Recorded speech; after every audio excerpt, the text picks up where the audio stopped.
Notre héros se réveille dans le corps d'un loser absolu, Liam, et lorsqu'il réalise qu'il est maintenant dans le corps d'un enfant, il panique. Son père le gronde pour avoir fait une telle scène, mais il est de bonne humeur aujourd'hui, alors il dit simplement à Liam de s'asseoir et d'essayer de ne pas être une déception. Liam n'arrive toujours pas à croire que tout cela est réel, alors il s'assure qu'il se réveillera tôt ou tard, mais le lendemain matin, il se réveille toujours coincé dans la peau de Liam Hamilton, alors il va devoir accepter que c'est sa vie maintenant. Un peu plus tard, sa servante personnelle entre dans sa chambre pour l'aider à s'habiller. Liam lui pose quelques questions et apprend qu'il est le 5e fils d'un comte et que la fête d'hier était destinée à célébrer la naissance de sa nouvelle petite sœur. Plus tard dans la journée, Liam discute avec son frère aîné, Bruno, pour essayer d'en savoir un peu plus sur sa vie actuelle. Il apprend que Bruno est le 4e fils de la famille noble Hamilton, mais que celle-ci est sur le point de perdre son statut de noblesse. Il existe en effet une règle visant à empêcher les familles nobles de devenir des carents.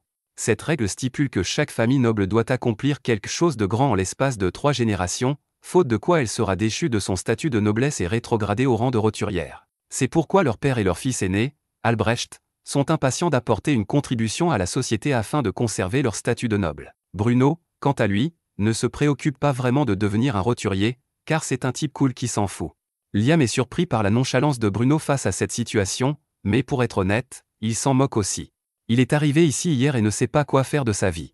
À ce moment-là, leur professeur arrive et annonce qu'il va bientôt commencer les cours de magie. Dès que Liam entend le mot « magie », il bondit de sa chaise et demande s'il va vraiment apprendre à se servir de la magie. Bruno est un peu surpris par l'enthousiasme de Liam et lui dit qu'il y a un tas de grimoires dans la réserve familiale et qu'il peut aller y jeter un coup d'œil s'il le souhaite.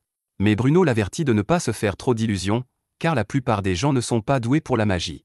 Néanmoins, l'instructeur de magie encourage Liam à apprendre la magie, car il est important de comprendre la magie, même si l'on ne peut pas l'utiliser. Liam va trouver sa servante et lui demande de lui montrer où se trouvent les grimoires. Elle l'emmène dans le bureau du manoir et Liam est stupéfait par l'ampleur du savoir qui s'y trouve. Il regarde les étagères et trouve un livre sur la magie du feu, qu'il ouvre et décide d'essayer.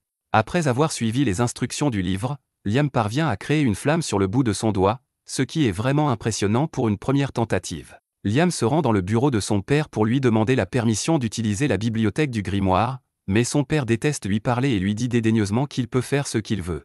L'interaction est un peu décourageante, mais l'important est qu'il a donné à Liam la permission d'utiliser la bibliothèque du grimoire, et Liam passe les 2 jours suivants à maîtriser tous les sorts élémentaires de base. Il finit par apprendre à lancer les sorts sans avoir besoin de consulter le grimoire, et Bruno est stupéfait parce qu'il ne sait pas du tout utiliser la magie. Il dit à Liam qu'il est extraordinaire et qu'il pourra bientôt se faire un nom.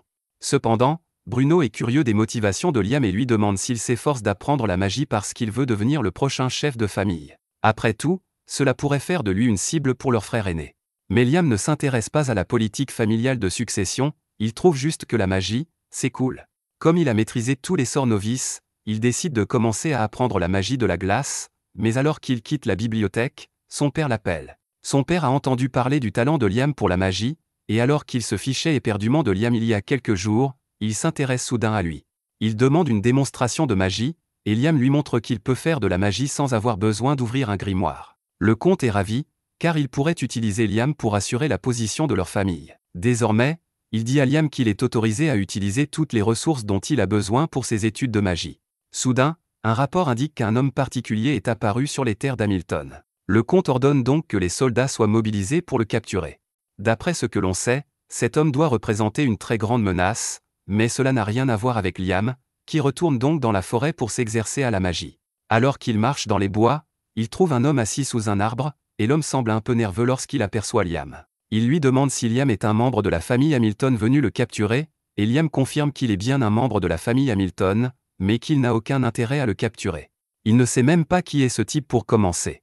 L'homme est soulagé que Liam ne soit pas à ses trousses, mais il remarque que Liam porte un grimoire et lui demande s'il étudie la magie. Liam confirme, et comme la pratique constante est le meilleur moyen de s'améliorer, il va aller s'entraîner maintenant. Cependant, avant de partir, le type demande à Liam s'il veut apprendre une façon plus efficace d'utiliser la magie. Cela attire l'attention de Liam, qui demande à l'homme de quoi il parle, et l'homme lui montre une technique qui lui permet d'utiliser 5 types de magie différents en même temps. Liam est très impressionné et l'homme lui demande s'il veut prendre une petite leçon de magie, ce à quoi Liam répond qu'il en serait ravi. L'homme est franchement surpris de la politesse de Liam, car les nobles sont connus pour leur arrogance, mais Liam est différent, surtout parce qu'il s'est réincarné ici récemment. Quoi qu'il en soit, lors de la première leçon de Liam, l'homme lui demande d'essayer de dessiner 2 diagrammes sur le sol en même temps. Liam fait ce qu'on lui demande, et il s'avère qu'il est plutôt doué pour cela, de sorte que l'étape suivante ne devrait pas être difficile à maîtriser pour lui. Il lui demande alors d'essayer d'utiliser 2 sorts différents en même temps, ce qu'il fait avec un coupe-flamme de la main droite et une boule de feu de la main gauche. Après avoir visualisé les sorts, Liam parvient à les lancer simultanément dès son premier essai. L'homme est vraiment stupéfait, car il est extrêmement rare que quelqu'un parvienne à utiliser cette technique, qui plus est dès le premier essai. Il encourage Liam à continuer et lui dit d'essayer d'utiliser 3 sorts à la fois au lieu de 2. Liam fait donc un essai, et cela semble fonctionner au début, mais sa magie s'éteint soudainement, ce qui déçoit Liam. Cependant, l'homme lui assure qu'il a exécuté la technique correctement, et que la seule raison pour laquelle la magie s'est éteinte est qu'il n'a pas assez d'énergie magique dans son corps pour la maintenir. Lancer plusieurs sorts à la fois consomme une quantité folle d'énergie magique. Liam doit donc apprendre à contrôler un peu plus sa magie pour pouvoir continuer à lancer des sorts simultanément. Pour l'instant, l'homme va lui donner une petite leçon sur la nature de la technique, et il demande à Liam de s'asseoir sur le sol pendant qu'il fait une illustration dans la terre. Ce sont des nombres premiers, explique l'homme, et la technique des sorts multiples ne fonctionne qu'avec les nombres premiers. Mais il n'a aucune idée de la raison pour laquelle cela fonctionne ainsi. En gros, on peut lancer 1, 2 ou 3 sorts à la fois, mais si on essaie d'en lancer 4, ça ne marchera pas, quoi qu'on fasse. Pour l'instant, l'homme a une limite de 13 sorts à la fois, ce qui est incroyablement impressionnant, mais honnêtement, il a assez de puissance magique pour pouvoir facilement aller jusqu'à 16. Cependant, en raison de la règle des nombres premiers, il ne peut pas activer plus de sorts simultanés tant que sa puissance magique ne lui permet pas d'en lancer 17. Liam a actuellement 12 ans, et l'homme est persuadé qu'avec un entraînement solide, Liam sera capable d'élever son pouvoir magique à un niveau très élevé, et pour l'aider, l'homme lui offre une bague spéciale. L'anneau est en fait un énorme grimoire qui contient toutes sortes de sorts, que Liam peut apprendre quand il le souhaite. Liam enfile l'anneau avec enthousiasme, et plus de 300 sorts commencent à affluer dans sa petite tête. Il a hâte de les essayer, alors il se tourne vers les bois et active le sort coup de vent, créant ainsi une énorme bourrasque de vent. Il se retourne vers l'homme pour le remercier, mais celui-ci est introuvable. À ce moment-là, l'assistante de Liam arrive et l'avertit qu'il est dangereux d'être seul dans les bois en ce moment. Apparemment, il y a un homme suspect en liberté, alors elle lui dit d'être prudent lorsqu'il parle à des étrangers, mais cela mis à part, elle est venue ici pour lui donner un grimoire que son père veut qu'il ait, alors elle lui donne le livre et s'en va pour retourner au manoir. L'homme réapparaît alors derrière Liam, et ce dernier lui demande où il est allé il y a une seconde. L'homme lui répond qu'il n'est jamais parti, qu'il utilisait juste la magie de l'invisibilité pour rester caché car il ne peut pas laisser quelqu'un le trouver ici. Cela dit, Liam vient de recevoir un grimoire très intéressant, et l'homme lui propose de lui montrer un tour de passe-passe. Il dit à Liam d'ouvrir le grimoire et d'essayer d'invoquer un esprit tout en portant l'anneau qu'il lui a donné, et lorsque Liam invoque un esprit du feu, celui-ci est absorbé par l'anneau. Il fait de même avec tous les autres esprits élémentaires afin de pouvoir leur demander de l'aide plus tard, mais lorsqu'il a terminé, il se rend compte que l'homme est parti et que, cette fois, il ne reviendra pas. Avant de partir, l'homme a écrit un message pour Liam dans la terre: continue à t'entraîner à la magie et tu deviendras sûrement un grand mage à l'avenir. Au fait, ne me dénonce pas. Si quelqu'un demande, je n'ai jamais été là.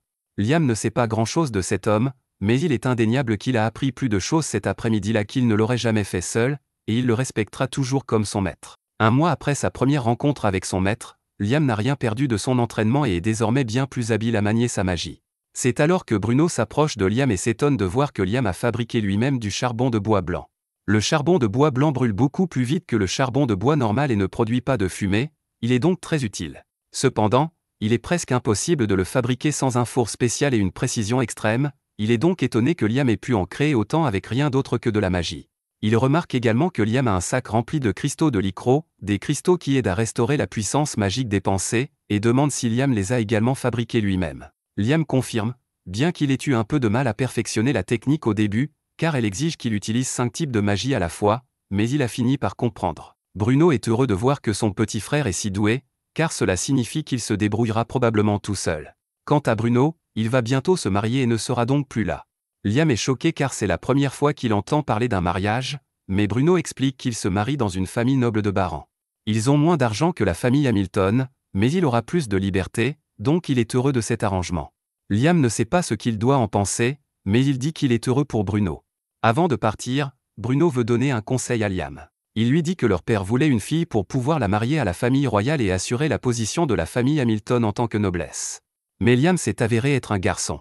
Son père a donc considéré que Liam était un échec et a décidé d'essayer à nouveau d'avoir une fille. Entre-temps, il s'inquiète de plus en plus de la situation de sa famille dans une tentative désespérée d'obtenir quelque chose, il envoie 1 millier d'hommes pour tuer un monstre qui a été enfermé dans la forêt.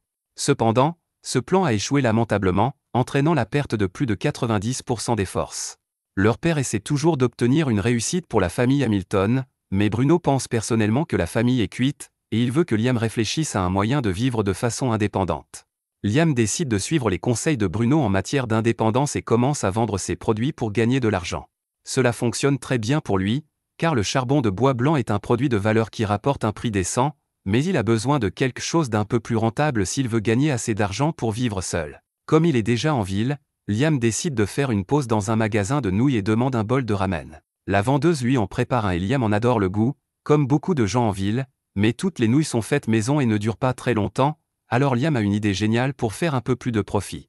Après quelques bricolages, il va voir sa bonne et le chef cuisinier pendant qu'ils préparent le dîner et leur demande de goûter sa dernière invention. Il place un bloc de nouilles dans un bol et leur dit qu'il suffit de verser de l'eau chaude dessus. Après avoir fait cela, il se transforme en un délicieux bol de nouilles. Liam a utilisé ses esprits pour cuire et déshydrater les nouilles, de sorte qu'elles se conservent très longtemps et peuvent être préparées presque instantanément. Il est persuadé que son invention sera très appréciée et se précipite donc à la guilde des marchands pour la vendre. Mais à sa grande déception, le marchand lui dit qu'il ne peut pas distribuer le produit de Liam à sa place, car il n'est que le 5e fils de la famille Hamilton. En tant que tel, il aura besoin d'une autorisation écrite de son père ou de son frère aîné, Albrecht, pour vendre des produits originaux dans ce pays. Liam doute qu'il puisse obtenir cette autorisation sans avoir à remettre les bénéfices, alors il abandonne pour l'instant et part. Une fois rentré chez lui, nous apprenons que c'est Albrecht qui a dit au marchand de refuser la demande de Liam. Il ne supporte pas l'idée que son petit frère réussisse mieux que lui, alors il va tout faire pour l'empêcher de réussir. Cependant, même si Liam n'est pas conscient de la rancune de son frère à son égard, il est déterminé à vendre ses produits quoi qu'il en coûte, et il décide donc de prendre des mesures draconiennes. Tout d'abord, il charge un grand nombre de ses produits dans une boîte à objets qu'il a créée avec l'anneau de l'homme. Ensuite, il commence à lancer des invocations, mais cette fois-ci, au lieu d'invoquer un esprit, il compte s'en servir pour s'invoquer lui-même. Au départ, cela semblait fonctionner comme une téléportation, mais au lieu de cela, il invoque un clone parfait de lui-même et l'envoie dans un pays voisin. S'il n'est pas autorisé à vendre ses objets dans la région d'Hamilton, il devra les vendre ailleurs. Quelques jours plus tard, le clone de Liam lui envoie un message pour lui faire part de toutes les ventes qu'il a réalisées récemment et, à ce rythme, Liam pourrait bien devenir indépendant. Quand Liam ne vend pas ses marchandises, il utilise son clone pour pratiquer ses sorts d'attaque, et il a finalement appris à contrôler le sort de missile magique, alors il est assez content de lui. Soudain, il entend quelqu'un s'approcher de lui. Il se débarrasse alors de son clone et part à la découverte de l'identité de cette personne, et à sa grande surprise, il découvre qu'il s'agit d'Albrecht. Albrecht ne perd pas de temps et demande immédiatement à Liam ce qu'il veut devenir à l'avenir. Liam sait qu'Albrecht lui pose cette question parce qu'il veut savoir si Liam représente vraiment une menace pour sa position de successeur de la famille. Mais, comme nous l'avons déjà dit, Liam ne s'intéresse pas à la politique familiale, et il dit à Albrecht qu'il veut devenir indépendant à l'avenir. Albrecht est soulagé, car il n'aura plus à rivaliser avec Liam pour les droits de succession s'il devient indépendant. Pour l'aider à devenir indépendant le plus rapidement possible, il lui propose de parler en sa faveur afin qu'il puisse rejoindre la guilde des chasseurs. Plus tard dans la journée, Liam se rend à la guilde des chasseurs, et dès qu'il entre, tous les regards se tournent vers lui car les chasseurs ne pensent pas qu'un enfant comme Liam soit qualifié pour être là. Liam se présente à l'accueil pour rencontrer le maître de la guilde, qui a déjà entendu parler de lui par Albrecht, mais il va tout de même devoir faire passer un test à Liam pour évaluer ses capacités. Il demande à Liam de lui lancer un sort offensif avec l'incantation qu'il veut, mais Liam n'a jamais entendu parler d'incantation auparavant, et il n'a donc aucune idée de ce dont le maître de la guilde est en train de parler. Le maître de la guilde s'attendait à ce que Liam soit un peu plus fort que la moyenne puisqu'Albrecht l'avait recommandé, mais après que Liam ait lancé son sort, le maître de la guilde a frôlé la mort. Heureusement, Liam a eu le bon sens de ne pas le viser directement, et après s'être calmé, le maître de la guilde accorde à Liam un statut de rang B. Maintenant que Liam a un rang officiel, il part accomplir sa première mission, mais avant de partir, il est abordé par une fille. Elle se présente sous le nom d'Azuna à quoi j'ai dit qu'elle a été très impressionnée par ce dont Liam est capable, alors elle lui demande s'il veut faire équipe avec elle. Liam avait prévu de faire cavalier seul, mais il ne voit pas d'inconvénient à avoir un partenaire, alors il accepte de faire équipe avec Azuna, qui est ravie de l'entendre. Elle lui prend la main pour l'emmener au travail, mais Liam est confus, car aucun d'entre eux n'a encore reçu de mission. Azuna lui explique que les missions ne sont confiées qu'aux groupes de rang A ou supérieur. Les autres doivent aller tuer des monstres dangereux pour obtenir une récompense, et comme par hasard, ils tombent sur un monstre loup. Malheureusement, il s'agit en fait d'une meute entière de loups. Asuna n'est pas sûr d'être capable d'en affronter autant, mais Liam, lui, pense qu'à eux deux, la victoire devrait être facile. Il demande donc à Asuna d'achever les loups une fois qu'il les aura neutralisés. Il invoque ensuite quelques esprits de la terre et les utilise comme appât pour attirer l'attention des loups. Une fois que les loups ont mordu, Liam demande aux gnomes de s'étendre pour bloquer leurs mâchoires. Maintenant qu'ils ne peuvent plus bouger, Asuna est libre de les abattre un par un. Au total, il tue 42 loups et lorsqu'il présente les carcasses au maître de la guilde, celui-ci est tellement impressionné par leur habileté qu'il leur dit qu'il a une mission spéciale pour eux. Apparemment, une personne importante doit venir dans cette ville dans quelques jours, et il veut que Liam et Asuna éliminent une chenille blindée qui bloque le chemin. Ce serait un désastre si la personne importante était blessée en visitant la ville, donc Liam prend cela très au sérieux. Il trouve la chenille assez facilement, mais quoi qu'il fasse, ils ne parviennent pas à la tuer. Tous les coups d'Asuna et toute la magie de Liam ne font que rebondir sur sa dure carapace, et si cela continue, ils n'arriveront jamais à la battre. Lors d'une pause, Asuna plaisante en disant que la seule chose qui pourrait traverser l'armure de cette chenille serait un météore, mais il n'y a aucune chance qu'il puisse frapper un météore ici. Cependant, le commentaire d'Asuna donne à Liam une idée géniale, il lui demande d'attirer l'attention de la chenille pendant qu'il se prépare. Asuna n'a aucune idée de ce que Liam a l'intention de faire, mais elle suit son plan et distrait la chenille. Une fois la chenille en position, Liam ouvre sa boîte à objets et lâche un énorme rocher sur le verre, le tuant d'un seul coup. La méthode est si efficace qu'ils parviennent à tuer une deuxième chenille. Craignant qu'il n'y ait d'autres chenilles dans les parages, Liam utilise un sort de recherche après avoir tué la première chenille, et c'est ainsi qu'il trouve la deuxième chenille tapie dans les parages, qu'il tue également. Le maître de guilde est tellement impressionné par la performance d'Asuna et de Liam qu'il leur offre 5 fois la récompense initiale. Quelques jours plus tard, lorsque la personne importante doit arriver, Liam, Asuna et de nombreux habitants de la ville attendent dehors pour voir de qui il s'agit.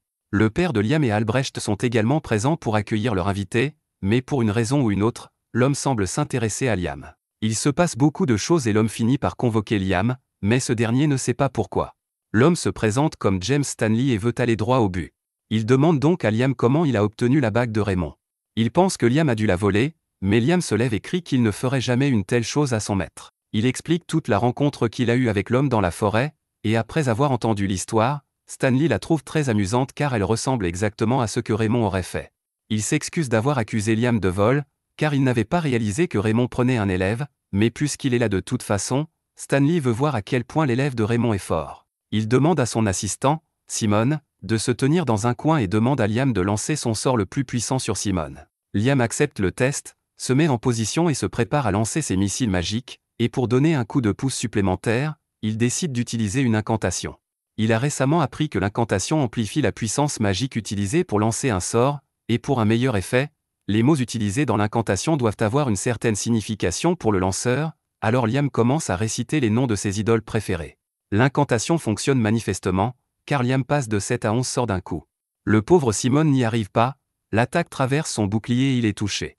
James est impressionné par la capacité de Liam à lancer un grand nombre de sorts. Il lui offre donc une récompense et lui annonce qu'il obtiendra le statut de chevalier. Devenir chevalier signifie que Liam est désormais indépendant, donc Albrecht cessera probablement de le surveiller à partir de maintenant, puisqu'il n'est plus une menace pour sa succession.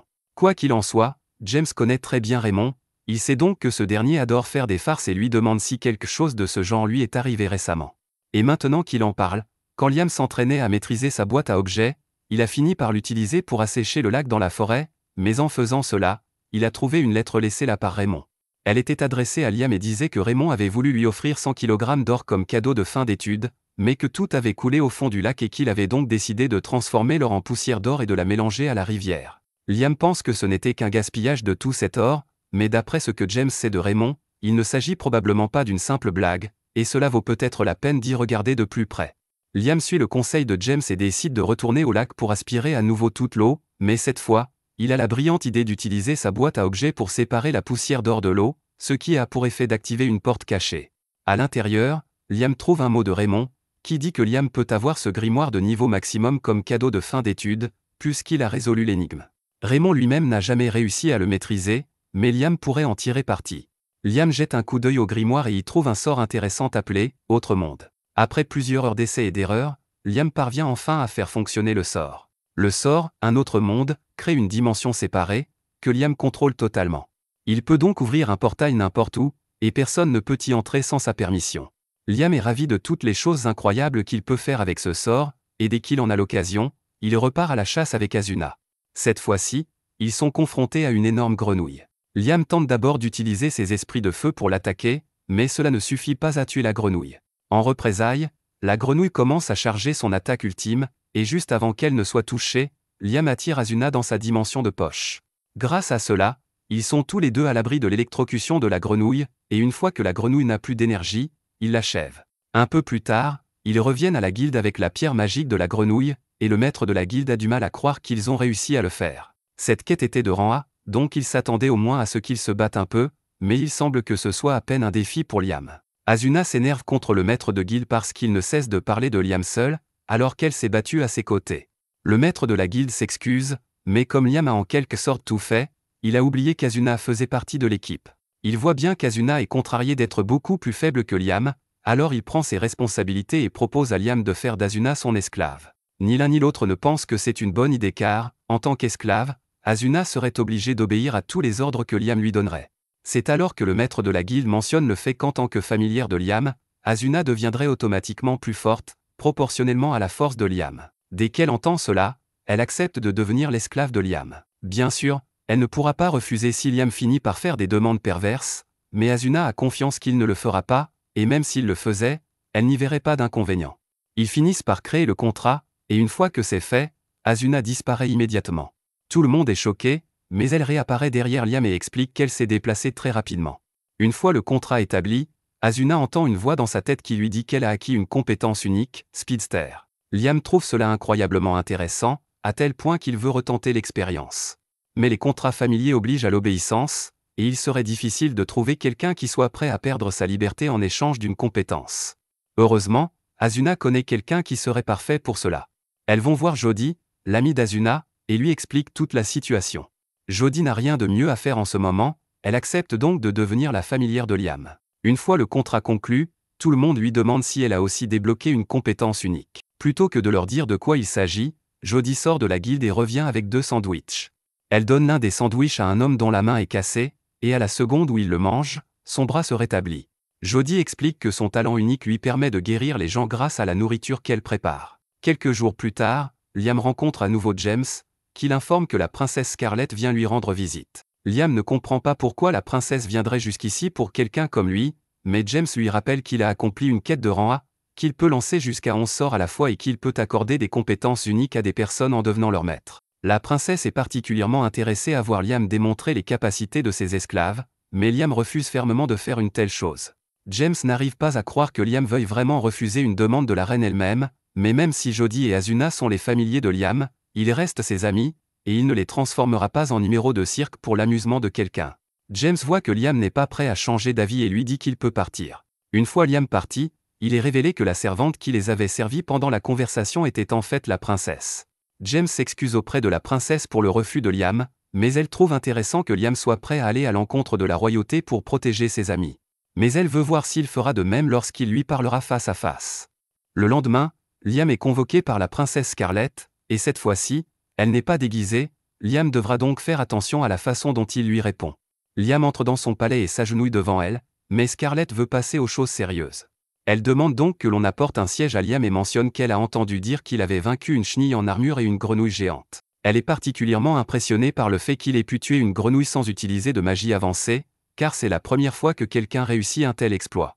Mais elle est encore plus intéressée par les familiers de Liam et lui demande de lui montrer ce qu'ils peuvent faire. Liam voit bien qu'elle essaie d'utiliser son autorité pour le forcer à obéir, mais il ne peut pas accepter sa demande. Scarlett lui demande s'il a vraiment l'intention de refuser une demande directe d'une noble, mais quelles que soient les conséquences, Liam reste ferme dans sa réponse. Il refuse catégoriquement de transformer ses amis en numéros de cirque. Il est tout à fait prêt à affronter la colère de Scarlett pour avoir refusé, mais à sa grande surprise, elle éclate de rire. Liam est la première personne qu'elle rencontre qui reste fidèle à sa morale, même face à une autorité supérieure, et elle trouve cela très amusant, alors elle veut le récompenser. Elle déclare qu'à partir de maintenant, Liam portera le titre de baron. Liam panique car il ne pense pas avoir fait quoi que ce soit pour mériter un tel titre, mais Scarlett s'est prise d'affection pour lui, et comme elle est la princesse, elle peut faire ce qu'elle veut. Ainsi, la famille de Liam perdra son statut de simple noblesse, mais Scarlett veut lui offrir autre chose. Elle lui offre un grimoire de contrat familier, et Liam est bien plus excité par cela que par l'idée de devenir baron. Il remercie donc Scarlett à profusion et s'en va s'entraîner avec son nouveau grimoire. Un peu plus tard, Liam est assis dans la forêt en train de lire le grimoire, et il est capable d'utiliser les sorts qu'il contient assez facilement, mais tant qu'il ne maîtrisera pas le livre, ses contrats ne seront pas permanents. Alors qu'il s'entraîne encore, il aperçoit Bruno qui s'approche de lui. Il est très surpris, car Bruno s'est marié et a quitté la maison il y a quelque temps.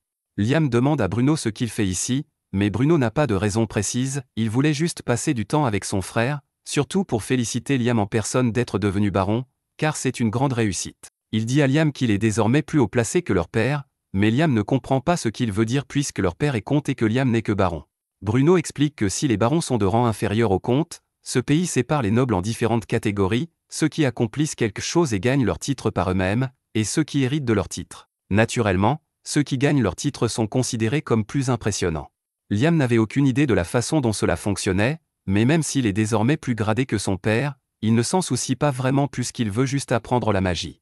Alors qu'il se promène dans les couloirs, il croise Albrecht et le salue, mais ce dernier l'ignore grossièrement, si bien que Liam se demande pourquoi il est si en colère. Pendant ce temps, Albrecht est absolument furieux que son stupide petit frère lui fasse de l'ombre. Alors qu'il se promène, il surprend deux servantes en train de parler de tout ce que Liam a accompli ces derniers temps, ce qui l'offusque au plus haut point.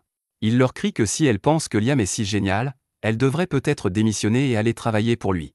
Les servantes se rendent compte qu'Albrecht est jaloux de Liam et s'excusent rapidement de l'avoir offensé, mais Albrecht n'en a pas fini et demande aux servantes si elles pensent que Liam est meilleur que lui. La réponse est évidente, l'un est un prodige de la magie qui a obtenu un titre à l'âge de 12 ans, tandis que l'autre est un morveux qui n'a rien fait de remarquable dans sa vie. Cependant, les servantes veulent garder leur emploi, alors elles ne disent pas cela, mais disent à Albrecht qu'il est meilleur que Liam. Albrecht s'en va alors en colère, déterminé à prouver qu'il est vraiment meilleur que Liam, et il jure qu'il accomplira lui aussi quelque chose. Le lendemain, Liam rencontre Asuna et Jody en ville, elles sont devenues très populaires, surtout à cause de la beauté de Jody et d'Asuna, et par conséquent, tous les hommes dans la foule regardent Liam d'un œil jaloux. Liam veut que les trois forment officiellement un groupe, mais il ne veut pas les forcer à faire quelque chose qu'elles ne veulent pas, alors il leur demande si elles sont d'accord. Ni Asuna ni Jody n'ont de raison de s'opposer à l'idée de Liam, et elles acceptent donc de former un groupe avec lui. Plus tard dans la journée, ils partent tous en mission dans la forêt. Jody utilise son arc et ses flèches pour frapper un loup au cou, et pendant qu'il est affaibli, Asuna arrive et l'achève avec son épée. Liam complimente Asuna parce qu'elle est devenue beaucoup plus rapide depuis qu'elle est devenue son familier. En parlant d'amélioration, Jody remarque qu'elle n'a plus la vision d'une vieille dame, grâce au contrat qui l'a fait redevenir une enfant. Liam demande si c'est toujours une bonne chose d'avoir une meilleure vue, et pour Jody, elle ne dirait jamais non à une meilleure vue, surtout depuis qu'elle est archer. Liam lève donc la main et lance un sort d'amélioration sur les yeux de Jody, ce qui lui permet de voir beaucoup plus loin qu'avant. Asuna demande à Liam ce qu'il vient de faire, et il explique qu'il a utilisé un sort d'amélioration de base pour donner à Jody une meilleure vision. Asuna trouve cela vraiment génial et demande à Liam de lui jeter un sort d'amélioration, mais Liam ne pense pas que ce soit une bonne idée. Il pourrait sans doute améliorer la puissance de combat d'Asuna, mais ce serait risqué car elle risquerait fort de se briser les os sous l'effet de sa nouvelle force, alors qu'une vision améliorée n'a pas vraiment d'inconvénient. Grâce à sa vue améliorée, Jody peut pratiquement abattre tout ce qui se trouve à portée de son arc, et tout cela grâce à Liam, qui lui en est très reconnaissant. Après une longue journée de chasse, Liam et les autres retournent à la guilde, mais ils sont choqués de voir que l'endroit est en plein chaos. Ils demandent ce qui s'est passé et apprennent qu'Albrecht a causé un énorme désordre en brisant le sceau de la forêt. Liam comprend immédiatement qu'Albrecht a dû tenter de vaincre le monstre scellé dans la forêt par jalousie tordue. Liam pense que c'est en partie de sa faute, et il court dans la forêt pour évaluer la situation. Lui et les autres arrivent bientôt sur les lieux, et la situation est bien pire que tout ce qu'ils auraient pu imaginer. Des dizaines de soldats sont gravement blessés et beaucoup d'autres sont déjà morts, ce qui horrifie Liam. Il aperçoit Albrecht blessé, allongé sur le sol, et court le voir, mais dès qu'il l'aperçoit, il se lève avec frénésie et commence à crier qu'il n'a pas encore échoué. C'est alors que le maître de la guilde prend un bâton et frappe Albrecht à la tête, car la situation est déjà assez folle, il n'a pas besoin d'un noble fou et peu sûr de lui qui court partout. Une fois Albrecht emmené, le maître de la guilde s'approche de Liam et lui dit qu'il est heureux qu'il soit venu. Asuna lui demande ce qui se passe, et il lui explique que le démon dragon Redon était scellé dans ses bois grâce au travail acharné de l'arrière-grand-père de Liam, mais qu'Albrecht a brisé ce sceau lors d'une tentative ratée de tuer Redon, et qu'il est maintenant en liberté. Ils savent comment recéler la bête, et le maître de la guilde a déjà rassemblé toutes les personnes nécessaires pour le faire, mais il y a quelque chose qui les empêche de sceller Redon à nouveau, et ce sont les enfants de Redon. Les petits Redons sont en fait les responsables de tous les dégâts causés ici, et si un tel carnage peut être causé par les petits, alors imaginez ce que le vrai Redon peut faire. Heureusement, comme Redon a été enfermé pendant si longtemps, il lui faudra environ une semaine pour retrouver sa force et attaquer, alors s'ils parviennent à recéler Redon avant, ils pourront éviter un désastre. Liam a l'intention d'aider autant que possible, il se rend donc à l'endroit où se trouve Redon et le trouve gardé par les 3 petits Redons. Les petits Redons n'étant pas très grands, Asuna décide de tenter sa chance et se lance à l'assaut. Cependant, l'un des petits Redons lui envoie une boule de feu, et bien qu'elle parvienne à l'esquiver, l'arbre derrière elle est complètement vaporisé. Liam tente alors d'utiliser ses missiles magiques pour attaquer, mais les Redons utilisent leur boule de feu pour contrer, et Liam ne sait plus quoi faire. Son sort d'attaque le plus puissant n'a pas eu d'effet sur eux, mais il lui reste encore un truc à essayer, alors il ordonne à Asuna de prendre Jodie et de s'enfuir. Les Redons foncent tous sur Liam, mais avant qu'ils ne puissent l'atteindre, il ouvre sa porte d'un autre monde et les laisse tomber, si bien qu'ils sont tous piégés à l'intérieur. Le maître de guilde n'arrive pas à croire que Liam ait pu vaincre les 3 petits Redons tout seul, et Liam non plus, car il s'en est fallu de peu. Maintenant que les petits Redons ne peuvent plus interférer, le maître de la guilde demande à tout le monde de recommencer à sceller les Redons. Pendant ce temps, Asuna et Jodie reviennent auprès de Liam, qui est soulagé de voir qu'elles vont bien. Il l'interroge sur le sort qu'il a utilisé pour vaincre les petits Redons, et Liam leur explique qu'il s'agit d'un sort qui crée une dimension séparée. Il y a piégé les petits Redons, mais il n'y a aucun risque qu'ils s'échappent, car à son niveau de maîtrise actuel, chaque fois qu'il ferme la porte, tout ce qui se trouve à l'intérieur de la dimension disparaît. À ce moment-là, Liam entend une voix dans sa tête et, dans la seconde qui suit, il est plongé dans l'esprit de Redon. Redon parle de Liam comme d'un humain à l'âme immense et lui demande qui il est, mais Liam ne comprend pas la question, car pour autant qu'il le sache, il n'est qu'un humain ordinaire. Liam a beau dire, Redon n'est pas convaincu, car il voit bien que le corps et l'âme de Liam ne correspondent pas. Liam comprend que Redon fait peut-être référence au fait qu'il s'est réincarné dans le corps de Liam Hamilton, et il se demande si Redon en connaît la raison, mais malheureusement, Redon n'en a aucune idée. Cependant, ce qu'il sait, c'est que la vie de Liam sera certainement intéressante, et il propose donc de passer un accord avec lui. Redon veut accompagner Liam tout au long de sa vie et lui promet qu'il ne fera aucun mal à Liam ou à son entourage s'il accepte. En fait, il propose à Liam de l'aider à développer les compétences qu'il possède déjà, et Liam ne ressent aucune animosité de la part de Redon, si bien qu'il finit par accepter le marché. Soudain, le corps de Redon se dématérialise et est absorbé par l'âme de Liam, laissant une marque de dragon sur sa main. Liam sent le pouvoir de Redon circuler dans son corps, il décide donc de faire un petit essai et lance ses missiles magiques dans le ciel. À sa grande surprise, il est maintenant capable de contrôler et de lancer 17 sorts en même temps, et ce grâce à l'augmentation de puissance que Redon lui a accordée. Cependant, l'utilisation du pouvoir de Redon semble avoir des effets secondaires négatifs, car tout le monde autour de Liam commence à souffrir de maux de tête à cause de l'exposition à un mana aussi dense. Liam remarque que tout le monde se débat et réalise que son mana en est la cause, il le supprime donc et s'excuse d'avoir agi de manière aussi irréfléchie. Pour montrer sa sincérité, il offre au maître de la guilde 10 kg de poussière d'or et lui demande de les utiliser pour payer le traitement de ceux qui ont été gravement blessés au cours de ce combat. Plus tard dans la nuit, Liam rencontre son père, qui lui est très reconnaissant de ce qu'il a fait, car cela a permis d'éviter un grand désastre causé par la myopie d'Albrecht. Il a également appris que James est toujours en ville, et que la nouvelle de l'exploit de Liam ne devrait pas tarder à atteindre la capitale royale. Ce soir-là, Liam va se coucher, mais lorsqu'il se réveille le lendemain matin, il se rend compte que 2 nouveaux sorts sont apparus dans sa tête. Il se précipite dehors pour tester les sorts et, après plusieurs heures d'entraînement, il parvient enfin à utiliser l'un d'entre eux et à invoquer un petit Redon. Avec un peu plus d'entraînement, Liam pourra rendre le petit Redon utile au combat, mais pour l'instant, ce n'est qu'un mignon animal de compagnie. Alors que Liam s'amuse avec le petit Redon, la princesse Scarlett arrive par hasard derrière lui et reconnaît la magie que Liam vient d'utiliser comme de la magie sacrée. Elle savait déjà que Liam était impressionnant, mais pensait qu'il était capable d'utiliser la magie sacrée à un si jeune âge. Quoi qu'il en soit, ce n'est pas pour cela que Scarlett est ici aujourd'hui. Elle est ici pour donner à Liam sa récompense pour avoir vaincu le démon dragon. Elle voulait lui accorder un titre de noblesse plus élevé, mais les autres nobles étaient vraiment opposés à l'idée qu'un enfant sans terre soit promu aussi fréquemment, alors elle a décidé de lui donner l'ordre du Phénix de 3e classe. Pendant qu'elle est là, elle veut aussi savoir comment Liam a réussi à vaincre le dragon, car selon les détails, elle pourrait être amenée à le déclarer héros de leur pays. Cependant, la princesse est complètement horrifiée lorsqu'elle apprend que Liam a absorbé le monstre du dragon. Elle pense que cela signifie qu'elle s'est trompée à son sujet, mais elle vient de le voir utiliser la magie sacrée, alors peut-être que non. Quoi qu'il en soit, elle demande à Liam de garder ce détail secret quoi qu'il arrive, et le lendemain, Liam reçoit un coffre rempli de 3000 pièces d'or en guise d'argent de poche. Il ne comprend pas pourquoi la princesse veut à tout prix qu'il se taise, mais il va devoir s'y résoudre. Cependant, bien qu'il ait déjà reçu son argent de la princesse, James devient suspicieux et convoque une réunion pour demander à Liam ce qui s'est passé. Liam essaie de nier qu'il s'est passé quelque chose de spécial, mais pour que la princesse lui verse autant d'argent en cachette, il doit s'agir d'un secret de grande envergure. Il interroge donc un peu Liam, qui finit par craquer et révèle qu'il peut utiliser la magie sacrée. Il montre l'un des sorts qu'il peut utiliser et informe James que ce sort lui permet de se débarrasser de tous les effets d'état négatifs, y compris la pétrification et le poison.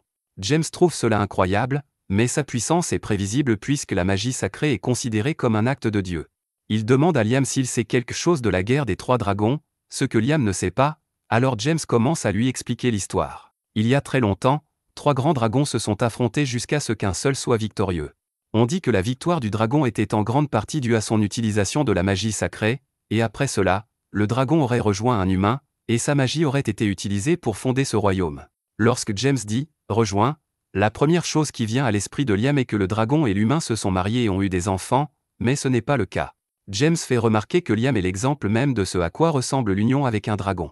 Maintenant qu'il y pense, Raiden est entré dans son corps, donc les deux sont techniquement unis. James explique à Liam qu'il est en train de recréer la légende de la fondation de cette nation, mais aussi incroyable que cela puisse paraître, il y a des choses plus urgentes à discuter. La noblesse de la famille Hamilton vient du fait que leur grand-père a réussi à sceller un monstre dragon, mais il s'avère que Raiden n'était pas un monstre dragon, mais plutôt le dragon fondateur de la nation, et que la famille de Liam a donc scellé à tort le fondateur de la nation. Si cette information est divulguée, le statut de noblesse de la famille Hamilton sera presque certainement dissous, et Liam ne le souhaite pas, car il sait à quel point son père et Albrecht sont prêts à tout pour conserver leur statut. Mais il y a quelque chose qui inquiète encore plus James, car il est possible que Raiden soit furieux d'avoir été enfermé et qu'il prépare sa vengeance contre leur nation. Cependant, Liam a une petite discussion avec Raiden dans sa tête, et Raiden dit qu'il n'a pas l'intention de se venger des humains, et que tout ce qui l'intéresse, c'est de voir Liam se développer. James dit que c'est une excellente nouvelle et qu'il ne serait pas exagéré de dire que Liam est le sauveur du royaume parce qu'il a su attirer l'attention de Raiden. Un peu plus tard, Liam arrive à la guilde, mais avant qu'il ne puisse entrer, les filles l'entraînent. Liam n'a aucune idée de ce qui se passe, alors quand ils sont à bonne distance de la guilde, il leur demande ce qui se passe. Elle lui explique que la guilde était remplie de gens qui voulaient rejoindre le groupe de Liam après avoir entendu qu'il avait vaincu un démon dragon, et qu'il suppliait Asuna et Jody de le convaincre. Elles ont rédigé une liste de tous les candidats potentiels et, honnêtement, aucun de ces aventuriers n'est particulièrement impressionnant. Mais Liam est le chef du groupe, c'est donc à lui que revient la décision. Après cela, Liam décide de rentrer chez lui pour lire la liste, mais dès qu'il franchit la porte, l'une des servantes lui dit qu'elle a quelque chose à lui montrer. Il s'agit de demandes émanant de jeunes filles de diverses familles nobles qui souhaitent devenir l'épouse de Liam. Liam s'attendait à ce que cela se produise puisqu'il est populaire maintenant, mais il n'est pas prêt à faire face à autant de demandes. Même son frère lui apporte une lettre à ce moment-là, mais heureusement, ce n'est pas son frère qui essaie d'épouser Liam, c'est l'un des parents de la famille dans laquelle il s'est marié. Puisqu'il est là, Bruno demande à Liam ce qu'il a fait, car il n'est pas normal de recevoir autant de demandes en mariage en même temps, même s'il a vaincu le dragon. Les seules personnes à qui Liam a parlé de cette histoire de magie sacrée sont la princesse et James, mais comme la princesse l'a payé très cher, les autres nobles ont compris qu'il devait y avoir quelque chose d'important avec lui. C'est un peu pénible, mais Liam ne peut pas nier qu'il apprécie vraiment toute la popularité qu'il a maintenant. Plus tard dans la journée, Liam se rend dans la forêt avec Jody et Asuna car il a quelque chose à leur montrer. Il ouvre sa dimension de poche et, en entrant, Asuna et Jody découvrent une énorme maison au milieu de la pièce. Liam explique qu'il l'a fait construire par un charpentier et qu'il l'a ensuite déplacée ici à l'aide de sa boîte à objets. C'est impressionnant, mais Asuna craint que la maison ne disparaisse comme ce qui s'est passé avec les Raiden Junior à l'époque.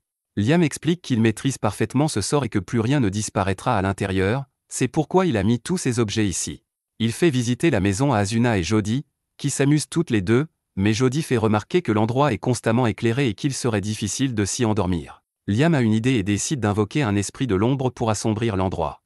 Cela fonctionne, mais un peu trop bien, car tout l'endroit est devenu noir. Liam tente d'éclaircir un peu les lieux en demandant à un esprit du feu d'allumer la cheminée, mais cela ressemble encore trop à un décor de film d'horreur, alors il demande à l'ombre si elle peut contrôler le niveau d'obscurité qu'elle crée. Malheureusement, l'ombre est de bas niveau et ne peut donc pas contrôler l'obscurité qu'elle crée. Une ombre de niveau moyen serait capable de le faire, mais Liam n'a pas encore appris le sort permettant d'en invoquer une. Asuna trouve vraiment dommage que l'ombre de bas niveau ne puisse pas devenir une ombre de niveau moyen. C'est alors que Liam se souvient que les contrats qu'il a conclus avec ses familiers permettent d'élever le niveau des gens, et il passe donc un contrat avec l'ombre, qui monte effectivement en niveau. L'ombre remercie Liam d'avoir conclu un contrat avec elle et, comme elle est maintenant de niveau moyen, elle limite le niveau d'obscurité dans la zone pour donner l'impression qu'il fait nuit. Elle dit ensuite à Liam qu'il peut faire appel à elle à tout moment, mais Liam n'est pas sûr de pouvoir invoquer l'ombre puisqu'il ne sait pas utiliser la magie spirituelle de niveau intermédiaire. Cependant, L'ombre fait remarquer que Liam porte un anneau de stockage magique, et qu'il devrait donc pouvoir l'utiliser pour l'absorber et l'invoquer quand il le souhaite. Liam n'y avait pas pensé, il essaie donc et l'anneau absorbe vraiment l'ombre de niveau moyen. Il fait ensuite la même chose avec tous les autres esprits, les faisant monter en niveau avant de les ranger dans son anneau, si bien que Liam dispose désormais d'un grimoire d'invocation de niveau moyen. Le lendemain, Liam se rend dans la forêt à la demande de Raiden, et une fois arrivé à l'endroit désigné, Raiden lui demande d'invoquer l'un des Raiden Junior. Liam l'invoque et les Raiden Junior créent une ouverture dans une barrière qui révèle des dizaines de lutins cachés dans la forêt. Dès que les lutins réalisent que Liam est un humain, ils s'envolent pour ne pas être blessés. Liam tente de les calmer en leur expliquant qu'il n'est pas leur ennemi. Il leur dit que c'est Raiden qui lui a dit de venir ici, et après avoir entendu le nom de Raiden, les faits semblent lui faire un peu plus confiance. Les ailes de lutin sont des ingrédients précieux pour les potions, et les humains les ont presque chassés jusqu'à l'extinction à un moment donné. C'est pourquoi Raiden a décidé de les protéger en créant une barrière dans la forêt. Cependant, comme il vit maintenant dans Liam, il ne peut plus maintenir la barrière, et il veut que Liam protège les lutins à sa place. Pour ce faire, Liam veut d'abord former des contrats de familiarité avec tous les lutins, alors il leur demande s'ils sont d'accord. Les lutins font confiance à Liam puisqu'il travaille pour le compte de Raiden, et comme il va passer des contrats avec eux, Raiden demande à Liam de leur donner des noms, car nommer les choses donne un pouvoir supplémentaire à la magie humaine. Liam conclut un contrat et décide d'appeler le premier lutin Rena. Cependant, à sa grande surprise, une fois le contrat terminé, Rena se transforme de lutin en elfe. Raiden trouve intéressant que les lutins se soient transformés en elfes, mais il n'est pas surpris. En revanche, Liam est totalement déconcerté et n'a aucune idée de la façon dont cela a pu se produire. Raiden explique qu'en formant un contrat magique et en nommant le lutin en même temps, la puissance magique des deux actions a résonné et a créé une réponse plus forte que la normale, ce qui explique pourquoi le lutin a tant évolué. Pour l'instant, Raiden dit qu'il serait préférable que Liam nomme tous les familiers avec lesquels il passe des contrats. Après avoir vu les effets du contrat, tous les autres lutins sont impatients de passer un contrat et demandent à Liam de les nommer à leur tour. Une fois que tous les lutins ont été transformés en elfes, Rena lui demande quelques ordres puisqu'il s'agit de ses familiers. Liam n'a pas vraiment réfléchi à l'avenir puisqu'il est venu ici à la demande de Raiden, mais comme les lutins sont maintenant tous des elfes, il suggère qu'ils commencent à se construire un village. Il désigne également Rena comme chef du village, car c'est la première lutine qu'il a fait évoluer et c'est la seule dont il se souvient du nom pour l'instant. Une fois cette question réglée, les elfes se mettent au travail pour construire leur village, et Liam est complètement épuisé car il a utilisé beaucoup trop de pouvoirs magiques pour conclure tous ses contrats. C'est alors qu'il sent une grande puissance magique provenant des profondeurs de la forêt. Il va donc voir ce qu'il en est et trouve un fruit doré accroché à un arbre. Il sent qu'une grande quantité de mana s'en dégage et interroge Rena, qui lui explique qu'il s'agit d'un fruit fabriqué par les lutins. Il recueille le mana qui flotte dans l'air et le condense en un seul endroit, c'est donc du miel de mana. Liam lui demande s'il peut le manger, et Rena n'y voit pas d'inconvénient. Il coupe donc le fruit et en prend une bouchée. Lorsqu'il le fait, non seulement son pouvoir magique est rétabli, mais sa capacité magique globale est également augmentée, si bien qu'il peut désormais lancer 19 sorts sans avoir à chanter. Le lendemain, Liam revient au village pour voir comment vont les choses, et Rena sort pour l'accueillir, mais elle a de mauvaises nouvelles. Bien qu'il leur ait dit de se construire un village, ils ne savent pas comment construire des maisons, et c'est le mieux qu'ils aient pu faire. Liam s'est dit que cela pourrait arriver, alors il est prêt à leur apprendre à construire des maisons pour eux-mêmes. Cependant, sa leçon est interrompue lorsqu'ils entendent l'un des elfes appeler à l'aide. Des bandits se sont frayés un chemin dans la forêt et, dès qu'ils ont repéré une elfe, ils ont décidé de l'enlever et de la vendre pour de l'argent. Liam n'a évidemment pas l'intention de se laisser faire et exige que les bandits relâchent Suzy immédiatement, mais les bandits étant des bandits, ils n'écoutent pas et essaient plutôt de l'attaquer. Liam invoque un clone et l'utilise pour lancer une attaque simultanée sur les bandits et les assommer. Bien qu'il ait sauvé Suzy, il se rend compte que cette forêt est bien trop dangereuse pour un groupe d'elfes et il a l'intention de les emmener ailleurs. Il veut les mettre dans sa dimension de poche pour l'instant, mais il n'est pas sûr qu'ils puissent tous y tenir car l'espace n'est pas très grand. Cependant, lorsqu'il jette un coup d'œil à l'intérieur, il se rend compte qu'il a beaucoup grandi depuis la dernière fois qu'il l'a vu. C'est probablement à cause du miel de lutin qu'il a mangé hier, et cela lui convient parfaitement, alors il dit à tous les lutins de rentrer à l'intérieur pour qu'ils puissent les emmener dans un endroit sûr. Un peu plus tard, Liam est revenu sur sa terre et ouvre sa dimension de poche pour que les lutins en sortent, et ils sont choqués de constater qu'ils se trouvent dans une région complètement différente. Liam leur dit qu'il les a amenés sur sa terre pour qu'ils n'aient plus à craindre d'être attaqués. Les elfes sont reconnaissants, mais ils sont encore plus étonnés que Liam ait pu les transporter tous ici en un seul sort. Ils se prosternent tous pour demander à Liam de devenir leur roi, et s'il accepte de les gouverner, ils jurent de faire tout ce qu'il demande. Liam ressent le besoin de les protéger, il accepte donc de devenir leur chef, mais il leur demande de ne pas l'appeler roi parce qu'il ne veut pas avoir à s'occuper de la politique qui en découle. Quoi qu'il en soit, Puisqu'il est leur chef, il doit leur trouver une terre pour qu'ils puissent y vivre. 4 jours passent et Liam essaie toujours de trouver un endroit pour les elfes, c'est pourquoi il pratique sans relâche la nouvelle magie que Reden lui a donnée, et quand il a enfin trouvé, il dit à tout le monde de se mettre en rang. Il les téléporte ensuite à une centaine de kilomètres de l'endroit où ils se trouvaient auparavant, dans un lieu appelé les îles scellées. C'est Reden qui a scellé cette terre, mais il leur a permis de l'utiliser autant qu'ils le souhaitaient. Le voyage aurait duré 4 jours s'ils avaient voyagé normalement, mais grâce à la magie de téléportation qu'il a apprise de Reden, il peut se rendre instantanément dans n'importe quel endroit où il est déjà allé. Il dit aux elfes qu'ils peuvent désormais vivre ici, mais qu'il aura besoin de quelqu'un pour leur construire des maisons. Pour l'instant, il laisse à Reden Junior le soin de protéger les elfes jusqu'à ce qu'ils reviennent, et il se téléporte chez lui. Là, il reçoit la visite de la princesse, qui veut lui demander si Reden a déjà parlé d'un endroit appelé les Terres Promises. Liam n'a jamais entendu parler des Terres Promises, mais Reden lui a permis d'utiliser un endroit appelé les Terres Scellées, alors la princesse demande à Liam s'il peut l'y emmener. Liam répond qu'il est d'accord, mais qu'en échange, il a besoin de quelque chose de sa part. Il lui demande d'amener l'un des ingénieurs de la cour, car il a un projet à mener à bien. Cependant, il n'a pas l'intention d'emmener le véritable ingénieur, alors il crée un clone de Golak et téléporte le clone, ainsi que la princesse, avec lui dans les Terres Scellées. À son arrivée, la princesse est certaine qu'il s'agit des Terres Promises. Elle raconte donc la légende selon laquelle le salut de l'humanité se trouve dans les Terres Promises, et que cet anneau en est la clé. L'anneau appartient à la famille royale depuis des générations, mais il commence à réagir à Liam et, lorsqu'il le touche, un énorme morceau de terre se met à flotter à son commandement. La princesse s'incline devant lui et lui demande de créer une nation pour le bien de l'humanité. Liam ne veut vraiment pas le faire, mais la princesse lui promet sa loyauté et toutes ses ressources pour qu'il y parvienne, il n'a donc pas le choix. Sous les instructions du clone de Golak, les elfes progressent régulièrement dans la construction de leur village. Pendant ce temps, Liam s'efforce d'éliminer tous les monstres qui errent sur cette terre grâce à sa magie. Après avoir réussi à abattre une tortue géante, Liam remarque que la princesse Scarlett se tient derrière lui.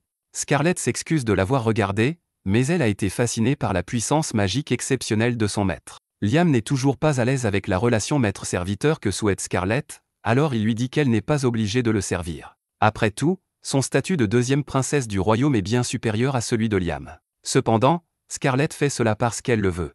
Sa famille a du sang de dragon qui coule dans ses veines, c'est pourquoi les femmes de sa famille sont généralement mariées pour tisser des liens avec d'autres nations. C'est pourquoi elle préfère servir le dieu dragon Reden plutôt que de rester la princesse du royaume. Après avoir constaté à quel point Scarlett est dévouée, Reden se prend d'affection pour elle et lui dit de marcher 1 kilomètre vers le nord, car il y a là quelque chose qui pourrait lui plaire. Elle et Liam suivent les indications de Reden et, au milieu de la forêt, ils trouvent l'entrée de ruines anciennes. Ils entrent et découvrent un dragon de métal assis au milieu de la pièce. Alors qu'ils s'approchent, le dragon se réveille, et on dirait qu'il est sur le point d'attaquer. Reden explique que cette chose est l'un des gardiens qu'il a créés, et qu'elle va certainement les attaquer, mais que si Liam peut retirer l'une des lettres anciennes sur son front, elle deviendra un animal de compagnie obéissant. Cela semble assez facile, Liam se téléporte donc sur le front du dragon et, à l'aide d'une lance sacrée, il parvient à percer l'une des lettres, désactivant ainsi le mode de défense du dragon. Le dragon réagit alors au sang de dragon qui coule dans le corps de Scarlett et décide de l'écouter. Scarlett accepte avec joie la garde du dragon, mais quand Liam dit qu'il veut retourner à la surface, Scarlett dit qu'elle va attendre ici un moment car elle ne veut pas laisser son dragon seul avant qu'il ne se soit complètement remis de la blessure causée par l'attaque de Liam. Liam n'arrive toujours pas à se faire à l'idée que quelqu'un d'aussi important que Scarlett soit à son service, mais Reden suggère que Liam doit simplement devenir quelqu'un d'aussi important. Ainsi, il ne sera plus gêné, mais c'est plus facile à dire qu'à faire. À ce moment-là, Liam remarque une perturbation venant de la direction du village que les elfes sont en train de construire. Il se téléporte donc pour voir ce qui se passait, à sa grande horreur, il découvre que le village est complètement en ruine. Les elfes lui expliquent que cela a été causé par des hommes-loups qui ont attaqué soudainement, et en parlant d'hommes-loups, ils réapparaissent et commencent à exiger que les intrus quittent immédiatement cette terre sacrée. Liam voit bien que les hommes-loups les ont pris pour des intrus, alors il tente d'expliquer qu'ils ont reçu la permission de rester ici, mais avant qu'il ait pu dire quoi que ce soit, l'homme-loup l'attaque. Liam est obligé de se téléporter et de se défendre avec un peu de magie.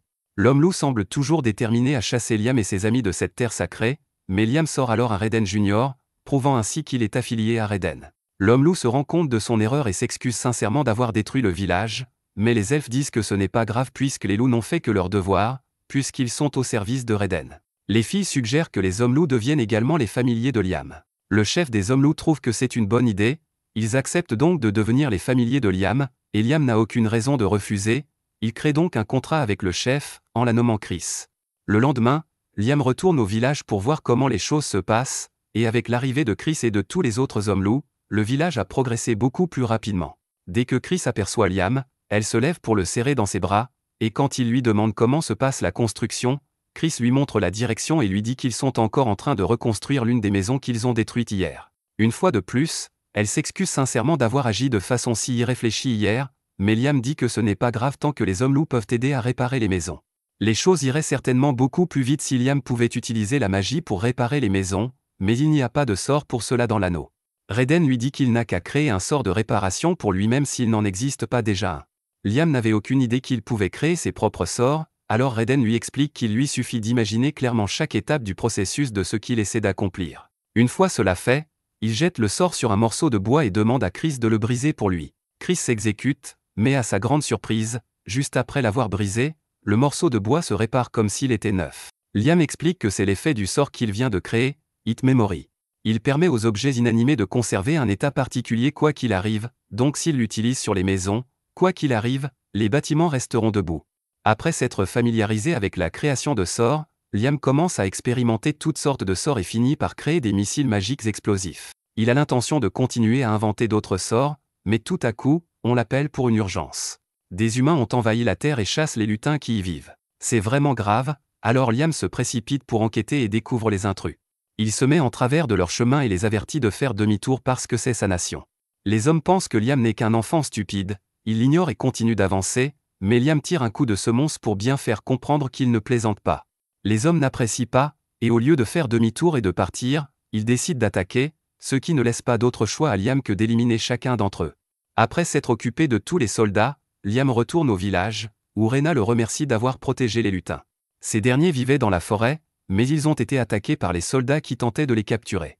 Liam dit aux lutins qu'ils peuvent tous rester ici aussi longtemps qu'ils le souhaitent, et qu'il est même prêt à conclure des contrats avec eux. Mais comme il y a beaucoup de lutins ici, Liam passe beaucoup de temps à les nommer, et il commence à être à court de noms. Le lendemain, Liam réunit les filles de sa dimension de poche et leur montre le casque pour leur demander si elles savent quelque chose à son sujet. Scarlett reconnaît l'écusson du casque comme étant celui de Palta, et comme les royaumes de Jamil et de Kisté, Palta est un royaume qui borde la terre promise. Cela signifie que les hommes qui ont attaqué hier étaient probablement des éclaireurs de Palta, et si c'est le cas, les éclaireurs de Jamil et de Kisté finiront par se manifester à leur tour. Les trois nations étaient autrefois séparées par la vallée, mais maintenant que la barrière d'illusion de Raiden n'est plus en place, elles doivent essayer de revendiquer le territoire pour elles-mêmes. Scarlett pense que le seul moyen d'empêcher définitivement quiconque de s'emparer des terres promises est que Liam forme une nation ici, et Liam est d'accord. Scarlett commence donc à dresser la liste des choses dont il aura besoin pour former une nation, il lui faut des terres, des gens et du pouvoir, et Liam a manifestement déjà des terres. Pour ce qui est des gens, la popularité de Liam se répandant, les gens afflueront naturellement à ses côtés, il n'a donc pas à s'en préoccuper. La seule chose qui reste à considérer est la puissance militaire. Liam est peut-être fort tout seul, mais il a besoin d'une force de défense suffisamment puissante pour protéger le pays même s'il n'est pas là. Chris se porte donc volontaire pour protéger la terre promise et jure qu'elle tuera quiconque tentera de l'attaquer. Liam n'apprécie pas la violence de sa déclaration, mais les hommes loups sont bien adaptés au combat, et il décide donc de lui confier la sécurité. Scarlett explique à Liam qu'il n'a qu'à continuer à construire son village tout en démontrant sa puissance en repoussant les envahisseurs ennemis, et tôt ou tard, les nations environnantes se rendront compte qu'il serait bien plus avantageux de s'allier avec lui. Tout le monde est d'accord sur ce plan d'action, mais dès le lendemain, les choses ont progressé bien plus vite que Liam ne le pensait. Il est accueilli par un homme nommé Leonardo, qui se présente comme un noble du royaume de Jamil, envoyé ici par le roi de Jamil pour rencontrer Liam. Il explique que le royaume de Jamil ne veut pas se battre avec lui, et qu'il est donc ici dans l'espoir de former une alliance. Si Liam accepte, le roi de Jamil est prêt à lui offrir la main de la princesse Scarlett. Liam est un peu méfiant, car il n'a encore rien fait qui justifie une telle offre. D'après les actions précédentes de Scarlett, Jamil doit avoir compris que ces terres ont un rapport avec le dieu dragon, et il est donc possible qu'ils essaient de se mettre dans son camp pour cette raison. Il crée donc un sort de télépathie sur place et commence à parler à Scarlett pour lui demander si elle pense que c'est une bonne idée d'accepter leur offre. Scarlett lui dit qu'ils devraient accepter, car s'ils se mariaient tous les deux, cela leur donnerait au moins une demi-année de temps pour développer leur nation. Liam suit son conseil et dit à Leonardo qu'il serait honoré d'épouser la princesse Scarlett. Cependant, il souhaite repousser le mariage d'1 an afin de pouvoir développer pleinement sa nation et en faire quelque chose de digne de la famille royale. Leonardo dit qu'il comprend et part transmettre la déclaration de Liam au roi. Maintenant que tout est réglé, Liam décide de visiter le manoir de la princesse Scarlett dans la capitale royale. Mais le voyage est très long, alors il demande à Scarlett d'escorter son clone, et une fois que le clone est arrivé, il téléporte le vrai Liam sur place. Maintenant que Liam a visité le manoir de Scarlett, il peut revenir quand il le souhaite, et comme c'est la première fois qu'il se rend dans la capitale royale, il aimerait pouvoir faire du tourisme. Mais comme il est maintenant le souverain d'une autre nation, Liam doit rester discret pendant son séjour. Scarlett l'invitait à entrer pour prendre un thé, mais avant que Liam n'entre, il sent une partie de l'énergie de Raiden irradier de cet endroit, alors il demande à Scarlett s'il y a quelque chose à l'intérieur qui pourrait remonter à Raiden. En effet, il y a quelque chose qui correspond à cette description, et Scarlett conduit Liam à la cathédrale de son manoir, où une statue de Raiden a été conservée. Cette statue a été transmise par la famille maternelle de Scarlett depuis des générations, mais Raiden n'avait aucune idée que cette chose existait encore puisqu'il l'avait oubliée il y a des millénaires. Il dit à Liam de s'approcher de la statue et de lancer un sort All Clear, et lorsque Liam le fait, la statue commence à briller avant d'être transférée sur le corps de Scarlett. Scarlett se regarde et se rend compte qu'elle est maintenant revêtue d'une armure d'apparence solide, et pour une raison quelconque, elle peut sentir une immense puissance circuler dans son corps, alors elle tente de lancer un des sorts de Liam, lançant une lance sacrée. Elle réussit à lancer le sort, mais elle est complètement épuisée, car elle a dû épuiser tout son mana pour le faire. Malgré tout, le fait qu'elle ait réussi à lancer le sort est incroyable, car elle n'aurait jamais pu le faire auparavant. Raiden explique que l'armure que portait Scarlett a été conçue pour améliorer les capacités de ceux qui la portent et leur permet d'utiliser certains des sorts sacrés de Raiden. Bien que le corps de Scarlett ne semble pas encore assez fort pour supporter toutes les capacités de l'armure, après tout, il s'agit de l'armure d'or, la plus puissante de toutes les armures créées par Raiden. Scarlett pourrait probablement manipuler certaines armures de rang inférieur, mais elles ont toutes été perdues au combat, et il n'y a donc aucune chance d'en obtenir une pour Scarlett. Liam ne pense pas que ce soit un problème, car si Raiden a créé l'armure, il lui suffit de la recréer pour que le corps de Scarlett puisse en supporter la puissance. Raiden trouve l'enthousiasme de Liam amusant, il accepte donc de l'aider à recréer l'armure et lui dit que la première chose dont il aura besoin est du mithril de haute qualité. Liam demande à Scarlett si elle peut se procurer du mithril pour l'armure, ce qui ne devrait pas lui poser de problème. Après un travail acharné, Liam a finalement créé une armure qui convient à Scarlett, il la lui donne et la laisse l'essayer. Elle doit d'abord passer un contrat avec elle, et Liam lui demande de verser un peu de son sang sur la statue. Une fois que Scarlett l'a fait, son corps est à nouveau recouvert d'une armure magique, mais cette fois-ci, elle peut lancer les sorts de Raiden sans s'effondrer. Raiden est impressionné par le fait que Liam ait pu reproduire son armure aussi facilement, et puisqu'ils sont sur le sujet, Raiden lui parle de l'armure la plus puissante qu'il ait jamais fabriquée, le gardien de la ruine. C'est l'armure qu'il a utilisée pendant la guerre des dieux, et il encourage Liam à l'essayer parce qu'il pense qu'il en est capable. Liam et Scarlett se téléportent au village, et Liam verse une goutte de sang sur le gardien Raiden, avec lequel il conclut un contrat. Le gardien Raiden se transforme alors en armure, et Liam l'équipe, ce qui lui permet de lancer 37 sorts magiques à la fois. Cependant, un exploit de cette ampleur dépasse les capacités de Liam, qui s'effondre sur le sol à cause de l'épuisement de son mana. Scarlett se précipite pour le voir, mais Liam affirme qu'il va bien. Raiden est incroyablement impressionné par le fait que Liam ait réussi à survivre, car jusqu'à présent, seules 3 personnes ont réussi à s'en sortir vivantes après avoir revêtu cette armure. Liam est le premier à avoir lancé un sort en portant l'armure. Si Liam maîtrise vraiment l'armure, il aura le pouvoir de dominer le monde. Liam utilise quelques monocristaux pour se remettre de son épuisement, et aussi utile que soit l'armure de gardien, il va suspendre l'entraînement avec elle pour l'instant et la met dans sa boîte à objets. Il téléporte ensuite Scarlett à la capitale et se téléporte lui-même au village pour vérifier les choses.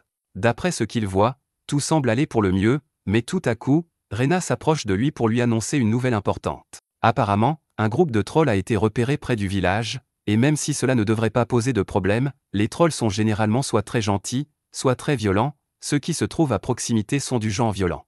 Ils pourraient constituer une véritable menace pour le village, mais comme les émissaires des autres royaumes ne cessent de se présenter, il serait préférable que Liam les convainque de rejoindre son village afin d'éviter toute bagarre entre les trolls et les humains. Liam se rend donc à l'endroit où se trouvent les trolls pour essayer de trouver un accord avec eux, et à son arrivée, il est confronté à un groupe de trolls. Le chef des trolls demande à Liam ce qu'il fait ici. Liam tente d'expliquer qu'il est en train de construire une nation et qu'il espérait recruter les trolls pour le rejoindre. Le troll ne fait pas confiance aux humains, il ne veut donc rien avoir à faire avec Liam et lui dit de partir d'ici, mais avant même que Liam ne puisse répondre, le troll commence à essayer de l'écraser.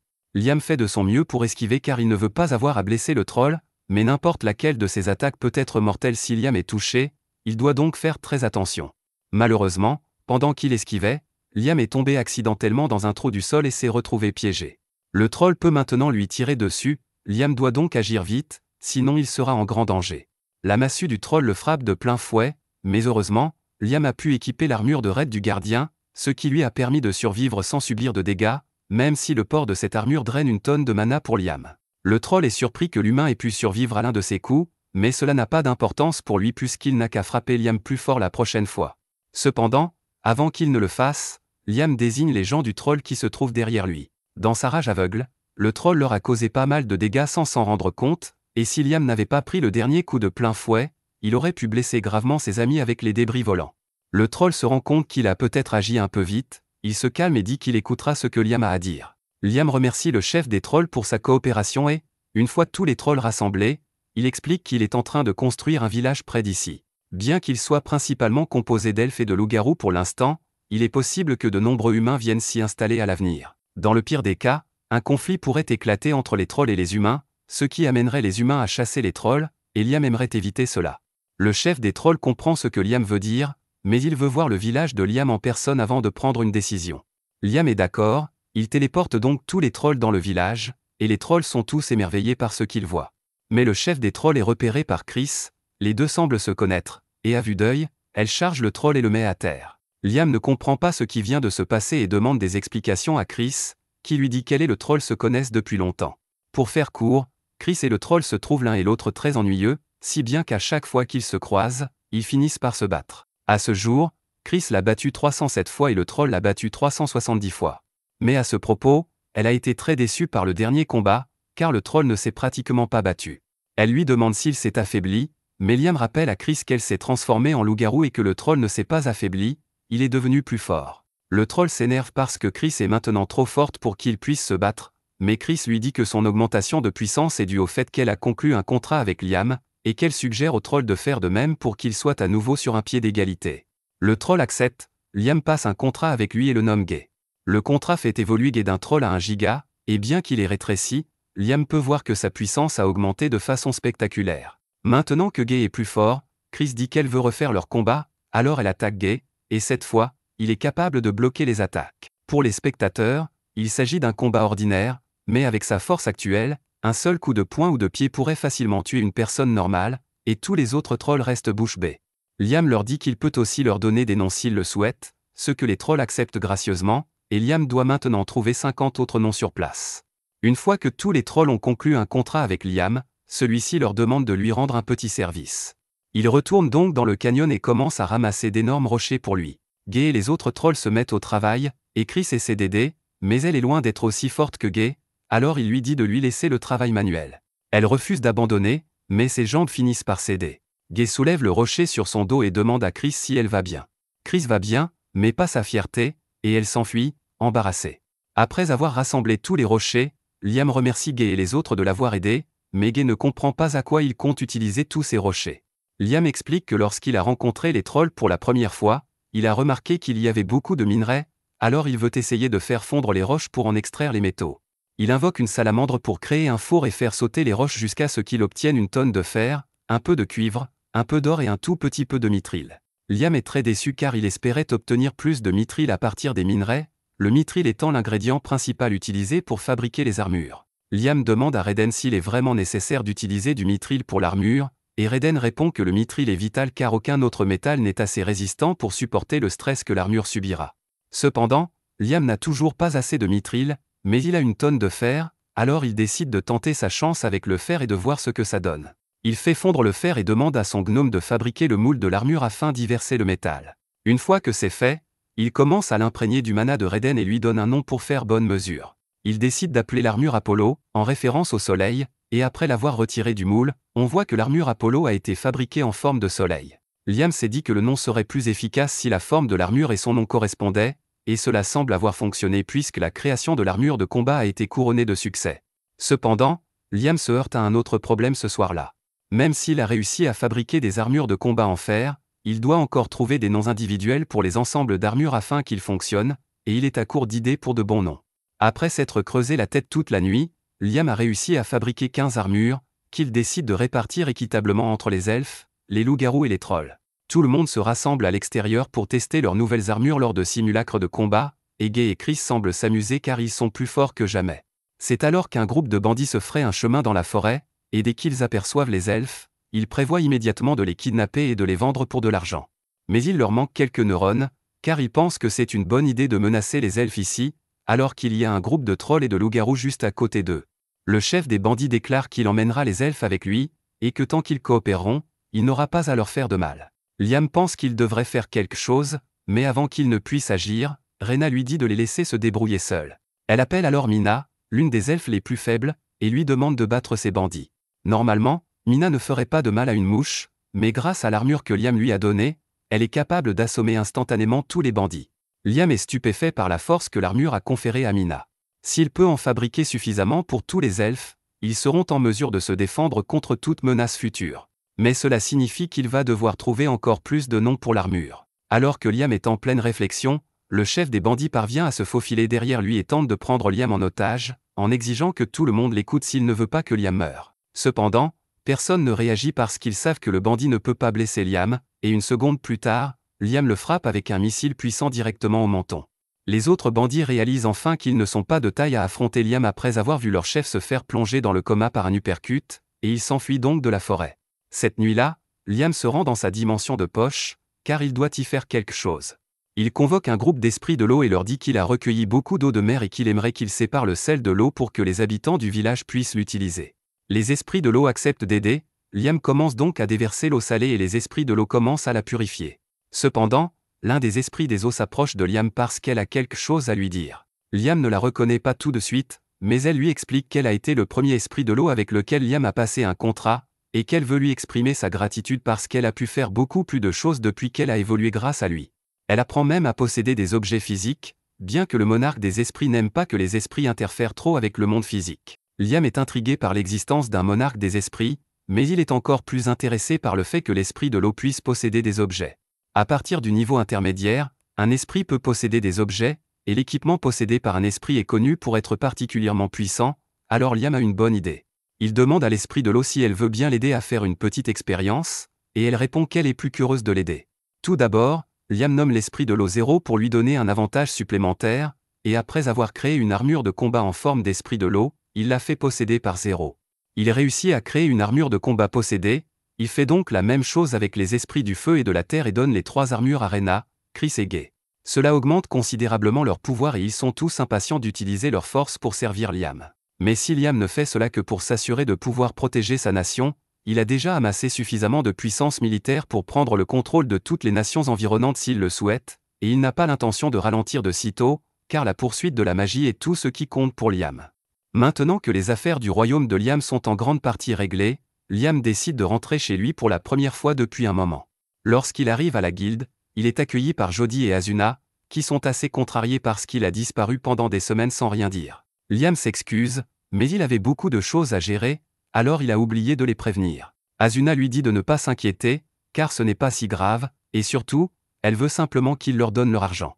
Liam ne comprend pas de quoi il parle au début, alors Jody lui rappelle qu'il lui avait demandé de garder de l'argent pour eux il y a quelque temps. Lorsque la princesse Scarlett a versé à Liam son argent de silence, il a organisé une réunion avec Jody et Asuna pour leur en parler. Il voulait également leur donner leur part de l'argent, qui se trouvait dans un grand coffre rempli de pièces d'or. Asuna et Jody hésitent à accepter l'argent de silence, car elles ne pourraient de toute façon en parler à personne, même si elles le voulaient, puisque Liam pourrait simplement leur ordonner de garder le secret. Mais Liam ne veut pas donner d'ordre, alors il leur dit de prendre l'argent. Asuna et Jody finissent par accepter, mais il ne serait pas prudent pour elles de garder autant de pièces d'or sur elles, alors elles ont demandé à Liam de le garder pour elles jusqu'à ce qu'elles en aient besoin. Et maintenant, elles ont besoin de cet argent.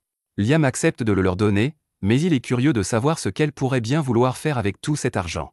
Aucune des deux ne dit rien, mais quelques minutes plus tard, elles emmènent Liam dans une boutique de grimoire et lui en achètent un en cadeau. Liam jette un coup d'œil au grimoire et, après avoir réalisé qu'il n'avait jamais rencontré ce sort auparavant, il remercie Asuna et Jody pour leur attention. Ensuite, les trois retournent à la guilde pour discuter, et ils découvrent que Liam a récemment été occupé à construire une nation. Cela explique pourquoi il a été absent si longtemps, mais maintenant, Liam leur demande ce qu'elles veulent faire. Elles ont le choix de rejoindre la nation de Liam ou de rester en ville et de continuer à chasser, mais la décision n'est pas difficile à prendre car elles veulent aller partout où Liam va. Liam est ravi de l'entendre, mais ils ne peuvent pas encore retourner dans sa nation car il veut essayer le grimoire qu'elles lui ont offert pour le maîtriser. Il utilise le grimoire pour lancer le sort de la boîte à poussière, et pour accélérer sa maîtrise, il le lance encore et encore rapidement jusqu'à ce qu'il puisse le faire parfaitement sans aucun délai. Jody et Asuna sont surprises qu'il ait pu maîtriser le sort si facilement, mais à part cela, elles ne savent pas vraiment à quoi sert ce sort. Liam explique que le sort s'appelle boîte à poussière et qu'il est assez similaire à une boîte à objets, car on peut y mettre des choses, mais il y a une différence clé. Liam prend un morceau de poisson et le place dans la boîte à poussière pendant 1 minute, et après l'avoir sorti, le poisson est complètement pourri. Asuna et Jody sont émerveillées, alors elle lui demande si le sort est utile, mais honnêtement, Liam ne voit pas l'utilité d'un sort qui fait vieillir les choses rapidement. C'est alors qu'il aperçoit une serveuse avec du vin, et il a une idée géniale. Il part en courant et revient 1 heure plus tard avec une bouteille de jus de raisin fraîchement pressé. Son idée est que s'il ajoute de la levure au jus de raisin et le place dans la boîte à poussière pendant un certain temps, il pourra faire du vin. Ils essaient et laissent le jus de raisin dans la boîte à poussière de Liam pendant 5 minutes, et après l'avoir sorti, le jus est devenu un vin de haute qualité. Pouvoir produire du vin en si peu de temps est incroyable, mais cela s'applique aussi à d'autres choses. En fait, tout ce qui nécessite une fermentation peut être produit en masse avec cette méthode, ce qui rend le sort incroyablement utile. Un peu plus tard, Liam emmène Jody et Asuna chez lui et sort 10 bouteilles de vin différentes. Il a placé 10 bouteilles de jus de raisin dans la boîte à poussière à 1 heure d'intervalle, donc la bouteille étiquetée et 10 y est restée pendant 10 heures, la bouteille 9 pendant 9 heures, et ainsi de suite. Il demande à Jody de l'aider à goûter le vin, et elle est ravie de l'aider, alors elle prend la bouteille numéro 1 et en boit une gorgée, puis la numéro 2, la numéro 3, et ainsi de suite jusqu'à la 10. Liam était un peu alcoolique dans sa vie précédente, alors il est un peu jaloux que Jody puisse profiter du vin à sa place. Une fois qu'elle a goûté tous les vins, Jody s'exclame que la bouteille d'1 heure a le goût d'un vin d'1 an, et que la bouteille de 10 heures a le goût d'un vin de 10 ans. Cela signifie qu'1 heure dans la boîte à poussière équivaut à 1 an de fermentation, et maintenant que Liam le sait, il peut rationaliser son processus de production. Asuna est jalouse que Jody soit la seule à goûter le vin, mais Jody a techniquement 40 ans, tandis que Liam et Asuna sont encore trop jeunes. Maintenant que Liam a terminé son expérience, il emmène Jody et Asuna dans sa nation et les présente à tout le monde. Tout le monde les accepte immédiatement, et pour célébrer leur arrivée, les villageois organisent un festin en l'honneur d'Asuna et Jody. Toutes les différentes espèces préparent leurs plats préférés pour le festin, donc Chris prépare un plat d'agneau grillé, Guy prépare du rôti de bœuf, et Rena prépare une soupe aux champignons. Asuna ne peut plus se contenir, alors elle se met à manger autant de nourriture qu'elle peut, et bientôt tout le monde fait de même. Le lendemain matin, Liam emmène tout le monde dans la forêt voisine pour cueillir des fruits afin de pouvoir faire différentes sortes de liqueurs. Ils trouvent des fruits étoilés dans les arbres, alors Guy et Chris commencent à rivaliser pour voir qui peut récolter le plus de fruits, mais Rena leur crie d'arrêter car s'ils cueillent tous les fruits maintenant, la récolte de l'année prochaine ne poussera pas. C'est alors que Liam entend un cri provenant de l'autre côté de la forêt, alors il court pour enquêter, et à sa grande surprise, il voit un homme mordre un des trolls. Il utilise ses missiles de puissance pour repousser l'homme du troll, mais avant qu'il ne puisse l'interroger, l'homme s'enfuit dans les bois. Guy va vérifier l'état du troll qui a été mordu, mais pour une raison inconnue, Gon agit de manière très étrange. Il est devenu erratique et a soudainement essayé de mordre le visage de Guy, alors Guy a été obligé de le maîtriser. Guy ne sait pas ce qui pourrait ne pas aller avec Gon, mais Liam pense que cela pourrait être un effet de statue, et si c'est vraiment le cas, alors son sort tout effacé devrait résoudre le problème.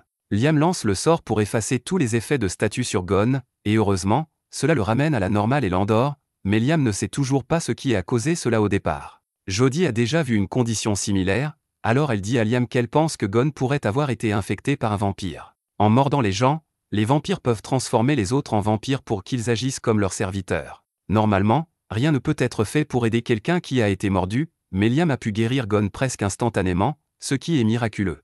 Mais les vampires se transforment généralement en poussière à la lumière du soleil, donc puisque cet homme allait bien, un Dracula doit être impliqué.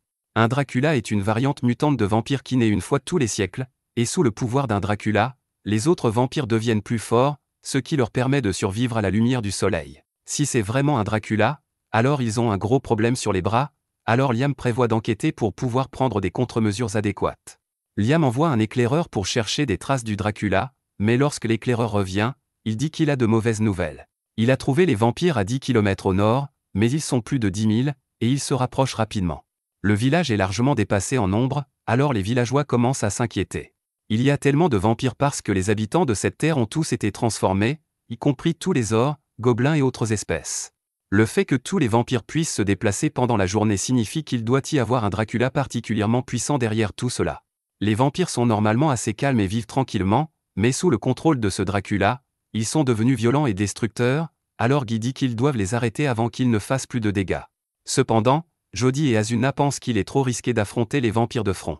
Il est vrai qu'ils sont tous très puissants, mais si l'un d'entre eux est mordu ne serait-ce qu'une fois, il sera infecté et rejoindra l'armée des vampires. Liam est d'accord, mais il veut quand même faire ce qu'il peut pour arrêter les vampires, alors il dit à tout le monde d'évacuer les villages voisins pour qu'ils ne soient pas submergés par la horde de vampires. Malheureusement, aucun des villages environnants n'a pris leur avertissement au sérieux car les vampires ne sont généralement pas une grande menace. Puis, peu de temps après, les vampires ont attaqué un village ORC, et bien que les ors aient bien combattu, ils ont été rapidement submergés, donc tous les ors sont maintenant des vampires. Et encore une chose, pendant que l'éclaireur observait tout cela, un vampire différent des autres est apparu. Tous les autres vampires se sont agenouillés devant lui, puis il a fait quelque chose pour ressusciter tous les vampires qui étaient morts pendant la bataille avec les ors. Liam ne doute pas que le vampire que l'éclaireur a vu était en fait le Dracula. Mais si le Dracula peut ressusciter ses serviteurs vampires indéfiniment, alors la seule façon de mettre fin à tout cela serait d'éliminer directement le Dracula. Cependant, il semble impossible de s'approcher du Dracula avec la taille actuelle de son armée. Heureusement, Liam a élaboré un plan parfait pour vaincre le Dracula, alors il rassemble les chefs de tribu ainsi qu'Asuna et Jody pour obtenir de l'aide. Les 5 finissent par affronter les vampires dans une vallée, mais juste avant que les vampires ne les atteignent, ils enfilent tous l'armure que Liam a fabriquée pour eux, et ils commencent tous à tailler les vampires en pièces. Les corps de vampires s'accumulent de tous les côtés, et une fois que le groupe a infligé des dégâts significatifs, Guy dit qu'il devrait battre en retraite car c'est plus que suffisant pour attirer l'attention du Dracula. Effectivement, le Dracula apparaît bientôt devant eux, mais alors qu'il est sur le point de ressusciter ces vampires tombés, Liam intervient et le téléporte ailleurs. Le Dracula est à la fois confus et impressionné que Liam ait pu le déplacer contre sa volonté, alors il demande à Liam ce qu'il a fait. Liam explique qu'il les a téléportés à 100 km de là pour que le Dracula ne puisse plus interagir avec aucun de ses semblables. Liam est sûr que tout ce gâchis sera résolu une fois qu'il aura vaincu le Dracula, mais avant que leur combat ne commence, il demande au Dracula s'il serait prêt à arrêter de transformer les gens en vampires pour que tout le monde puisse coexister en paix. Le Dracula refuse la résolution pacifique de Liam car il n'a aucune intention d'arrêter avant d'avoir converti toutes les espèces inférieures en ses serviteurs. Dans ce cas, le Dracula ne laisse à Liam d'autre choix que de le combattre, alors il tire plusieurs missiles de puissance sur lui, mais même si les missiles l'atteignent directement, le Dracula reste parfaitement indemne. Il se désintègre ensuite et réapparaît derrière Liam, mais Liam parvient à se téléporter avant que le Dracula ne puisse le frapper. Liam essaie ensuite de frapper le Dracula avec plusieurs lances sacrées, mais malgré avoir été transpercé plusieurs fois, le Dracula se désintègre à nouveau et se reforme comme neuf. Il attire ensuite Liam dans un piège en le forçant à se téléporter et l'attrape, mais avant que le Dracula ne puisse enfoncer ses dents dans le cou de Liam, Liam échange sa place avec un clone et le dissipe pour éviter d'être mordu. C'était vraiment juste, alors Liam envisage d'utiliser son gardien Redon et son armure, car cela lui donnerait un énorme boost de puissance, mais cela drainerait aussi tout son mana, donc c'est trop risqué à utiliser jusqu'à ce qu'il soit sûr de pouvoir vaincre le Dracula. Il continue d'essayer de frapper le Dracula avec toutes sortes de sorts, mais rien ne semble fonctionner, et le Dracula dit à Liam que toute sa résistance est inutile car quoi qu'il fasse, il ne pourra pas lui faire de mal. Le Dracula est immortel, ce qui signifie qu'il existe en dehors des lois de ce monde, donc il ne peut pas mourir. En fait, son corps n'est qu'un vaisseau qu'il utilise pour consommer la force vitale, donc tant que ce monde existe, le Dracula restera indestructible. Liam réfléchit à ce que le Dracula a dit plus tôt, et comme il n'est pas vivant, alors que le Dracula l'attrape, Liam place le Dracula dans sa boîte à poussière. Les êtres vivants ne peuvent généralement pas être placés dans la boîte à poussière, mais comme le Dracula n'est pas vivant, la règle ne s'applique pas à lui. Maintenant, tout ce que Liam a à faire est de fermer la boîte à poussière et de laisser le temps passer jusqu'à ce que le Dracula finisse par manquer de force vitale pour continuer. Liam finit par rester là pendant 10 heures, ce qui signifie que 10 ans se sont écoulés pour le Dracula, et finalement, soit il a manqué de force vitale, soit il s'est tellement ennuyé qu'il est entré dans un état d'animation suspendu, donc Liam a réussi à vaincre le Dracula. Maintenant que son travail est terminé, il retourne vers le canyon pour voir comment les autres se portent. En se téléportant, il est accueilli par Asuna et Jody, qui sont ravis de le voir sain et sauf. Elle suppose que Liam a réussi à vaincre Dracula d'une manière ou d'une autre, et puisque Dracula a disparu, il pense que toutes les victimes devraient être libérées. Malheureusement, elles commencent toutes à se consumer. Une fois devenus vampires, leur corps était maintenu par la magie de Dracula, donc maintenant que Dracula est en dormance, elles sont sur le point de disparaître. Liam ne veut pas laisser toutes ces personnes mourir, alors il réfléchit intensément pour trouver un moyen de les sauver. C'est alors qu'il se souvient comment il a pu guérir un goulet en utilisant le sort All Clear. Il commence à lancer autant de sorts All Clear que possible et parvient à sauver quelques personnes, mais il en reste encore beaucoup qui continuent de disparaître. Il est impossible pour Liam de tous les sauver avec son sort All Clear à cible unique. C'est alors que Liam a une idée et enfile son armure gardien Redon pour un boost de puissance, lui permettant de lancer un sort all clear à grande échelle et de soigner tout le monde en même temps. Le canyon entier est baigné d'une lumière sacrée, et une fois que tout s'est calmé, tous les vampires sont redevenus normaux. Peu après, Liam s'évanouit à cause de l'épuisement de sa mana. Liam finit par se réveiller 1 heure plus tard, et tout le monde est soulagé de le voir en bonne santé. Liam demande comment se portent les vampires, mais il semble qu'il n'ait pas à s'inquiéter car ils sont tous en bon état maintenant. À ce propos, les autres sont curieux au sujet du sort que Liam a utilisé pour les guérir, car ils n'avaient jamais rien vu de tel. Mais avant que Liam ne leur explique, il leur demande de rassembler les vampires pour leur parler, pas ceux qui ont été transformés en vampires, mais ceux qui étaient déjà des vampires avant tout le chaos avec Dracula. Tous les vrais vampires sont amenés devant Liam, et leur chef s'excuse immédiatement pour tous les troubles causés. Il propose de prendre l'entière responsabilité du désastre et demande seulement à Liam d'épargner la vie de ses subordonnés.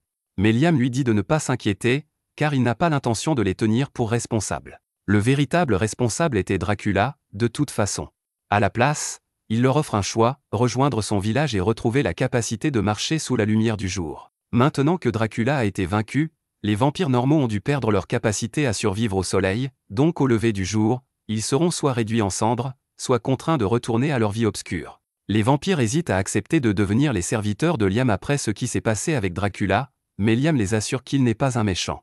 Il a juste 2 règles à suivre. Premièrement, ils doivent écouter ses instructions, et deuxièmement, ils ne doivent pas provoquer de conflit. Les vampires semblent satisfaits de ces conditions, alors ils se rassemblent pour que Liam puisse former des contrats avec eux. Le premier à former un contrat est le chef des vampires, que Liam nomme Alucard. Quelques jours plus tard, Liam retourne à l'endroit où il a piégé Dracula. Comme plusieurs siècles se sont écoulés dans la boîte sans source de nourriture, Dracula commence à disparaître. Une fois Dracula complètement évanoui, Liam dissipe la boîte car il peut enfin se détendre. Mais ailleurs, un noble regarde des images du combat de Liam contre Dracula dans sa boule de cristal, et il n'arrive pas à croire qu'un seul garçon ait pu être assez fort pour vaincre Dracula. Cela pose un problème pour lui, car il prévoyait d'utiliser Dracula comme excuse pour déployer des troupes sur la Terre Sainte, mais maintenant il doit faire face à un problème plus important, cet enfant qui a vaincu Dracula à lui tout seul. Il peut voir à quel point Liam est puissant grâce à la magie qu'il utilise, mais la vidéo s'arrête avant la fin du combat, donc il ne sait pas comment Liam a réussi à vaincre Dracula. Le noble ne peut pas croire qu'un humain normal puisse posséder une telle force, alors il décide d'observer Liam un peu plus pour recueillir des informations avant de tenter de revendiquer cette terre. Quand des monstres comme Liam apparaissent, cela marque toujours un tournant dans l'ère, mais la question est de savoir si Liam va devenir un héros ou un seigneur démon. De retour dans le village de Liam, il est épuisé après tout le stress lié à Dracula, ainsi qu'après avoir dû former des contrats avec les 10 000 victimes de Dracula. Il a formé les contrats, mais il est impossible pour lui de trouver 10 000 noms maintenant, alors il décide de mettre en pause l'attribution des noms pour le moment. Juste à ce moment, 2 slims que Liam a nommés viennent vers lui et lui disent qu'ils ont un cadeau pour lui. L'un d'eux expulse une statue de Liam. Liam est reconnaissant pour le cadeau, alors il remercie les slims et les emmène avec lui pendant sa patrouille quotidienne. Ce qui était à l'origine un petit village s'est rapidement transformé en une ville, grâce aux efforts de tous pour construire des logements. Parmi toutes les espèces présentes ici, à part les nains, les elfes sont les plus expérimentés en construction, alors Liam a confié cette tâche à Rena.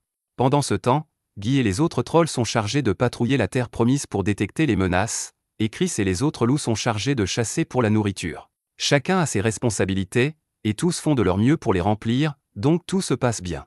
C'est alors que Guy approche Liam car il a quelque chose à lui dire. Il a repéré un groupe d'humains dans la forêt, et ils prétendent être des marchands de Kistidor. Ils aimeraient rencontrer le roi de cette terre. Liam pense que ce pourrait être une bonne idée de rencontrer les marchands, mais il dit qu'il n'est pas vraiment un roi. Guy ne comprend pas ce qu'il veut dire, car il est le maître de plus de 10 000 espèces puissantes et règne sur la ville, donc bien sûr, il est le roi. Il a même demandé aux autres ce qu'ils en pensaient, et tous supposent qu'il l'est, car qui d'autre pourrait l'être? Et puisque tout le monde est d'accord pour dire que Liam devrait être leur roi, Redon décide de le rendre officiel. En tant que propriétaire originel de cette terre, il proclame qu'il couronne Liam roi de cette nation. Peu après, Liam se téléporte chez Scarlett pour prendre de ses nouvelles. Il la trouve assise dans sa chambre, attendant son arrivée. Après l'avoir saluée, Liam demande à Scarlett si elle a réussi à obtenir des informations sur ce que le royaume de Jamil prépare. Malheureusement, elle lui dit qu'elle n'a rien pu apprendre, mais elle sait que les officiels de Jamil cachent quelque chose. C'est probablement pour cela qu'ils ont refusé de quitter la terre promise, malgré la menace de la colère de Liam. Il doit y avoir quelque chose qu'il recherche, mais Liam n'a aucune idée de ce que cela pourrait être, alors il demande à Redon s'il sait quelque chose. Redon refuse de répondre, alors Liam décide d'enquêter plus tard et demande à Scarlett si elle aimerait retourner dans sa ville avec lui. Mais elle dit qu'elle préfère rester dans la capitale et continuer à recueillir des informations pour Liam. Liam accepte sa décision et dit qu'il va retourner au village maintenant, mais qu'il reviendra bientôt rendre visite à Scarlett. Une fois de retour sur la terre promise, Liam ordonne à Redon de révéler ce qu'il sait, car il est certain que Redon cache quelque chose. Redon est impressionné que Liam ait deviné qu'il dissimulait des informations, alors il décide de tout lui dire. Il demande à Liam s'il se souvient où il a trouvé le gardien Redon et lui demande de réfléchir à la raison pour laquelle Redon a pris la peine de placer un gardien à cet endroit. Liam fait le lien et se téléporte dans la salle secrète, mais il ne voit toujours pas ce qui est si spécial à propos de cet endroit. Redon lui dit d'essayer de remplir la pièce avec son pouvoir magique, alors Liam s'exécute, et finalement, une salle secrète à l'intérieur de la salle secrète apparaît. Liam descend dans la pièce et ressent immédiatement une sensation familière. C'est la même que celle qu'il ressent avec son anneau magique, alors il interroge Redon à ce sujet. Redon explique que les dragons comme lui accumulent beaucoup d'objets intéressants au cours de leur vie, donc cette pièce est en quelque sorte la bibliothèque magique de Redon, remplie de magie ancienne et interdite. Redon a capté l'intérêt de Liam dès qu'il a mentionné la magie ancienne, alors Liam lui demande comment cela fonctionne. Redon lui dit que la pièce elle-même contient de la magie, et en fonction du pouvoir magique de Liam, de plus en plus de sorts lui deviendront accessibles. Il encourage Liam à essayer d'apprendre un sort ancien, alors Liam commence à absorber les connaissances du mur, mais lorsqu'il essaie d'activer le sort, plusieurs bulles apparaissent soudainement devant lui. Redon lui explique que c'est un mécanisme de défense de la salle secrète, donc jusqu'à ce que Liam réussisse à résoudre l'énigme, ces bulles continueront d'apparaître chaque fois qu'il essaiera de lancer son sort. La seule façon de terminer le test est de faire éclater continuellement les bulles jusqu'à atteindre une limite, alors il encourage Liam à faire de son mieux, même si cela prend des semaines. Cependant, Liam a une méthode plus rapide en tête. Il crée un clone de lui-même, et tous deux commencent à lancer autant de sorts de feu que possible pour détruire les bulles. Après seulement 1 heure, Liam réussit à terminer le jeu et à accéder au sort ancien. Maintenant qu'il a maîtrisé le sort, il décide de le tester avec son clone. Il fait en sorte que le clone lance une boîte à objets et laisse tomber un rocher sur lui. Mais avant que le rocher ne touche Liam, il utilise le sort ancien qu'il vient d'apprendre pour lancer un bouclier de force absolue, et lorsque le rocher entre en collision avec le bouclier, les deux se désintègrent. Le bouclier de force absolue est un sort qui peut bloquer complètement tous les dégâts d'une seule attaque physique. C'est un sort incroyable, mais il a ses limites, il ne peut pas bloquer les attaques magiques, et si 2 attaques physiques sont lancées en même temps, le bouclier ne peut pas bloquer la seconde. Mais même si le bouclier ne bloque qu'une seule attaque, Liam peut simplement le lancer plusieurs fois, le rendant pratiquement invincible contre les attaques physiques. Il existe aussi un sort appelé bouclier magique absolu, mais il se trouve au 2e étage du repère de Redon, donc Liam va devoir travailler dur pour augmenter son pouvoir magique et briser le second sceau. Liam y réfléchit un instant, et puisqu'il sait déjà comment utiliser le bouclier de force absolue, il est presque sûr qu'il peut créer le bouclier magique absolu lui-même sans avoir à utiliser la bibliothèque de Redon. Il commence à lancer le bouclier de force absolue, mais cette fois, il cible la négation des dégâts magiques. Il teste ensuite le sort dans son imagination jusqu'à ce qu'il parvienne à recréer parfaitement le bouclier magique absolu. Redon est tellement stupéfait qu'il ne sait pas quoi dire, car Liam a réussi à créer de la magie ancienne par lui-même après seulement 2 minutes d'utilisation. Depuis des siècles que Redon a créé sa bibliothèque, personne n'a jamais réussi à briser le premier sceau pour y accéder, mais non seulement Liam l'a fait, mais il a aussi créé de la magie ancienne rien qu'avec son intuition. Liam teste ensuite le nouveau bouclier magique avec son clone. Il fait en sorte que son clone lui lance plusieurs missiles puissants, qu'il bloque tous avec son bouclier magique. Cela semble fonctionner parfaitement, car Liam ne subit aucun dégât, donc il est satisfait du résultat. Il ne reste plus qu'une chose à faire, Liam entre dans sa dimension de poche et utilise un esprit des ténèbres pour la plonger dans l'obscurité totale. Redon est perplexe et lui demande ce qu'il fait, alors Liam explique qu'il veut s'habituer à ressentir la présence de la magie. De cette façon, Liam saura toujours si une attaque sera physique ou magique, ce qui lui permettra de toujours avoir le bon bouclier prêt. Redon lui demande pourquoi il se donne cette peine, car il pourrait techniquement lancer à la fois le bouclier de force et le bouclier magique en même temps, mais ce serait inefficace, et Liam aime trop la magie pour se contenter d'une solution médiocre. Le village de Liam est devenu assez grand maintenant, et un jour, alors qu'il se promène dans la ville, Asuna arrive en courant vers lui car une affaire nécessite son attention. Elle lui dit de se rendre au point de rendez-vous 17, alors Liam s'y téléporte et trouve Guy et les autres trolls debout à côté d'une ligne de soldats humains. Liam demande « Qu'est-ce qui se passe ici ?» et Guy explique que ces messieurs sont ici au nom de la principauté de Palta et souhaitent avoir une audience avec Liam. Liam accepte de les rencontrer et demande qui est le chef du groupe. Un homme nommé X-Blast s'avance alors. Il explique à Liam qu'il est ici au nom du roi de Palta et que, pour faire simple, son objectif est que Liam épouse la princesse Flora. Il sait que Liam est déjà fiancé à la princesse Scarlett, mais ils ne se sont pas encore mariés, et le mariage n'aura pas lieu avant un certain temps. X-Blast fait signe à la princesse Flora de sortir de la voiture et dit à Liam qu'il peut se marier avec elle immédiatement. Liam a du mal à croire que Palta soit prêt à marier sa princesse en un seul jour, mais il ne veut pas prendre de décision pour l'instant, alors il les invite simplement à entrer dans la ville. X-Blast remercie Liam d'avoir accepté son offre, mais à ce moment-là, Liam sent quelque chose d'incroyablement dangereux se diriger vers lui. Il lève immédiatement un bouclier magique, et quelques secondes plus tard, il est frappé par une explosion de feu d'une puissance incroyable. Cela laisse un énorme cratère dans le sol, et si Liam avait réagi plus lentement, la princesse Flora aurait été réduite en un morceau de chair carbonisée. Il ne sait pas qui a pu faire cela, mais Raiden lui dit que X-Blast pourrait être impliqué, car il a mystérieusement disparu. Même si c'est le cas, Liam ne comprend pas pourquoi X-Blast aurait intentionnellement mis la princesse Flora en danger, alors il décide d'aller demander à Scarlet si elle sait quelque chose. Il se téléporte au manoir de Scarlet, et quelques minutes plus tard, il revient sur les lieux de l'explosion pour lui montrer ce qui s'est passé.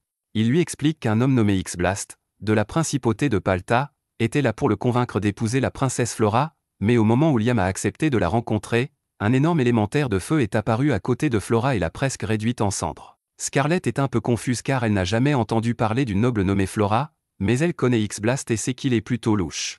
Il est probable que X-Blast cherchait simplement une excuse pour provoquer Liam en amenant une princesse dans son royaume sous prétexte de tisser des liens, puis qu'il comptait tuer Flora et rejeter la faute sur Liam pour justifier une guerre. En parlant de Flora, Scarlet vient de se rappeler où elle l'a déjà vue, mais pour en être sûre, elle s'approche de son corps pour examiner sa poitrine. Après un examen attentif, Scarlet confirme qu'elle reconnaît bien C.W.D., car ils appartiennent à l'enfant illégitime du roi de Palta. À ce moment-là, Flora se réveille, et au début, elle pense qu'elle est morte dans l'attaque de feu, mais elle voit Liam, qui lui dit qu'il l'a sauvée de l'explosion. Flora se lève immédiatement et lui dit de rester loin d'elle car elle ne veut pas qu'il soit blessé. Liam lui répond qu'elle n'a pas à s'inquiéter car il peut contrer tous les sorts que X-Blast pourrait lancer pour lui nuire. Cependant, Flora lui explique que ce n'est pas un sort, mais une malédiction. X-Blast l'a placée sur elle pour s'assurer qu'elle mourrait quoi qu'il arrive, alors elle supplie Liam de s'éloigner avant qu'il ne soit pris dans la malédiction. Mais Liam sourit, s'approche d'elle et utilise All Clear pour effacer la malédiction.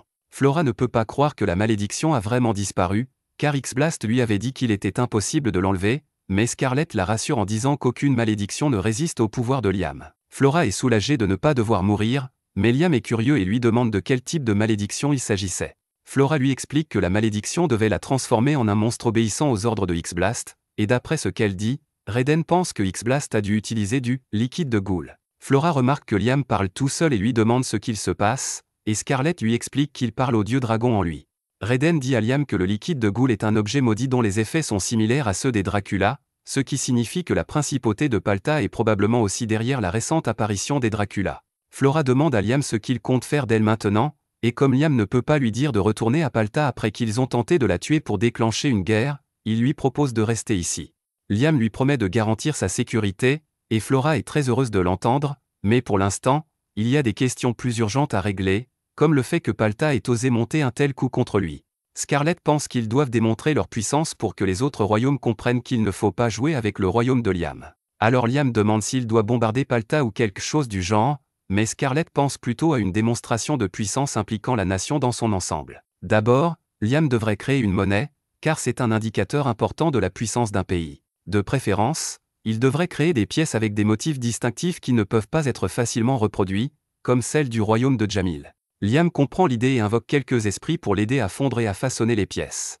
En quelques minutes, les pièces d'argent de Liam sont créées, et Scarlet est impressionnée par la pureté de l'argent et la clarté du design. Ensuite, il y a les pièces de cuivre, mais elle explique à Liam qu'il ne peut pas les fabriquer en cuivre pur, car cela rendrait le métal de la pièce plus précieux que la pièce elle-même. La plupart des pays contournent ce problème en fabriquant leurs pièces de cuivre avec un mélange de cuivre et d'étain, qui est moins précieux.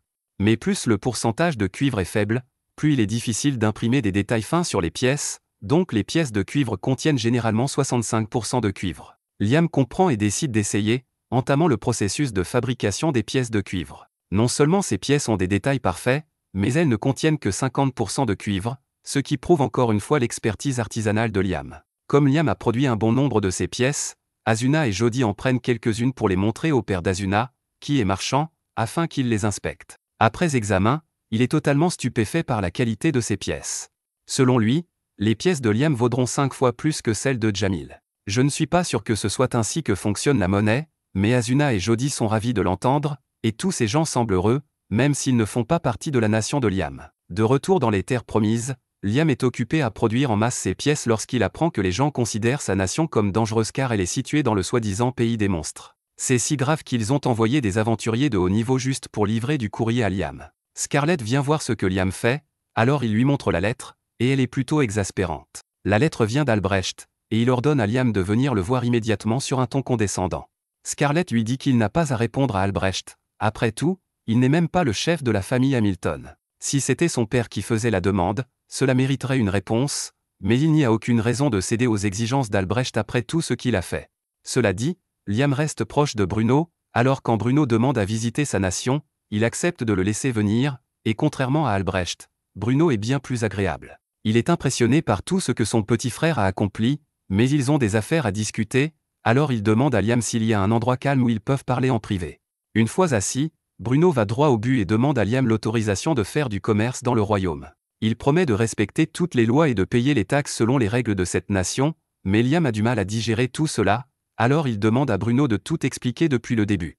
Bruno se calme et explique que la nation de Liam est bordée par les royaumes de Jamil, Kistedor et Palta, et qu'elle est promise à prospérer sous le règne de Liam. Il est donc très probable que cette nation devienne la première route commerciale dans les années à venir. C'est pourquoi il est venu demander à Liam la permission de faire du commerce ici en tant que chef de sa nouvelle famille. Liam est impressionné par la façon dont Bruno a anticipé tout cela, et il suppose qu'Albrecht devait essayer de faire la même chose.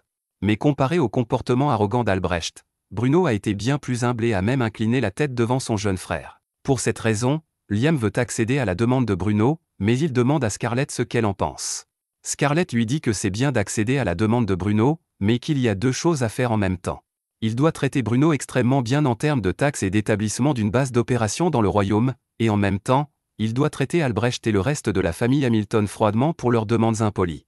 Cela enverra un message que Liam ne tolère pas le manque de respect et renforcera son autorité en tant que roi. Après que Liam et Bruno ont finalisé les détails de l'accord commercial, Bruno repart, et en partant, Scarlett le complimente pour être un noble si respectueux malgré son jeune âge. C'est probablement le résultat de son ascension au poste de chef d'une famille noble, mais un tel sens des responsabilités ne vient que lorsqu'on travaille pour sa position, contrairement à la plupart des nobles qui héritent de leur titre et deviennent plutôt arrogants. C'est précisément pour cette raison que Reden a instauré la règle selon laquelle tous les nobles perdent leur titre après 3 générations s'ils n'accomplissent rien de nouveau. Liam est surpris d'apprendre que Reden est à l'origine de cette règle, mais elle a vraiment contribué à façonner l'attitude de la noblesse, car ils sont généralement trop occupés à essayer d'accomplir quelque chose pour devenir des prétentieux.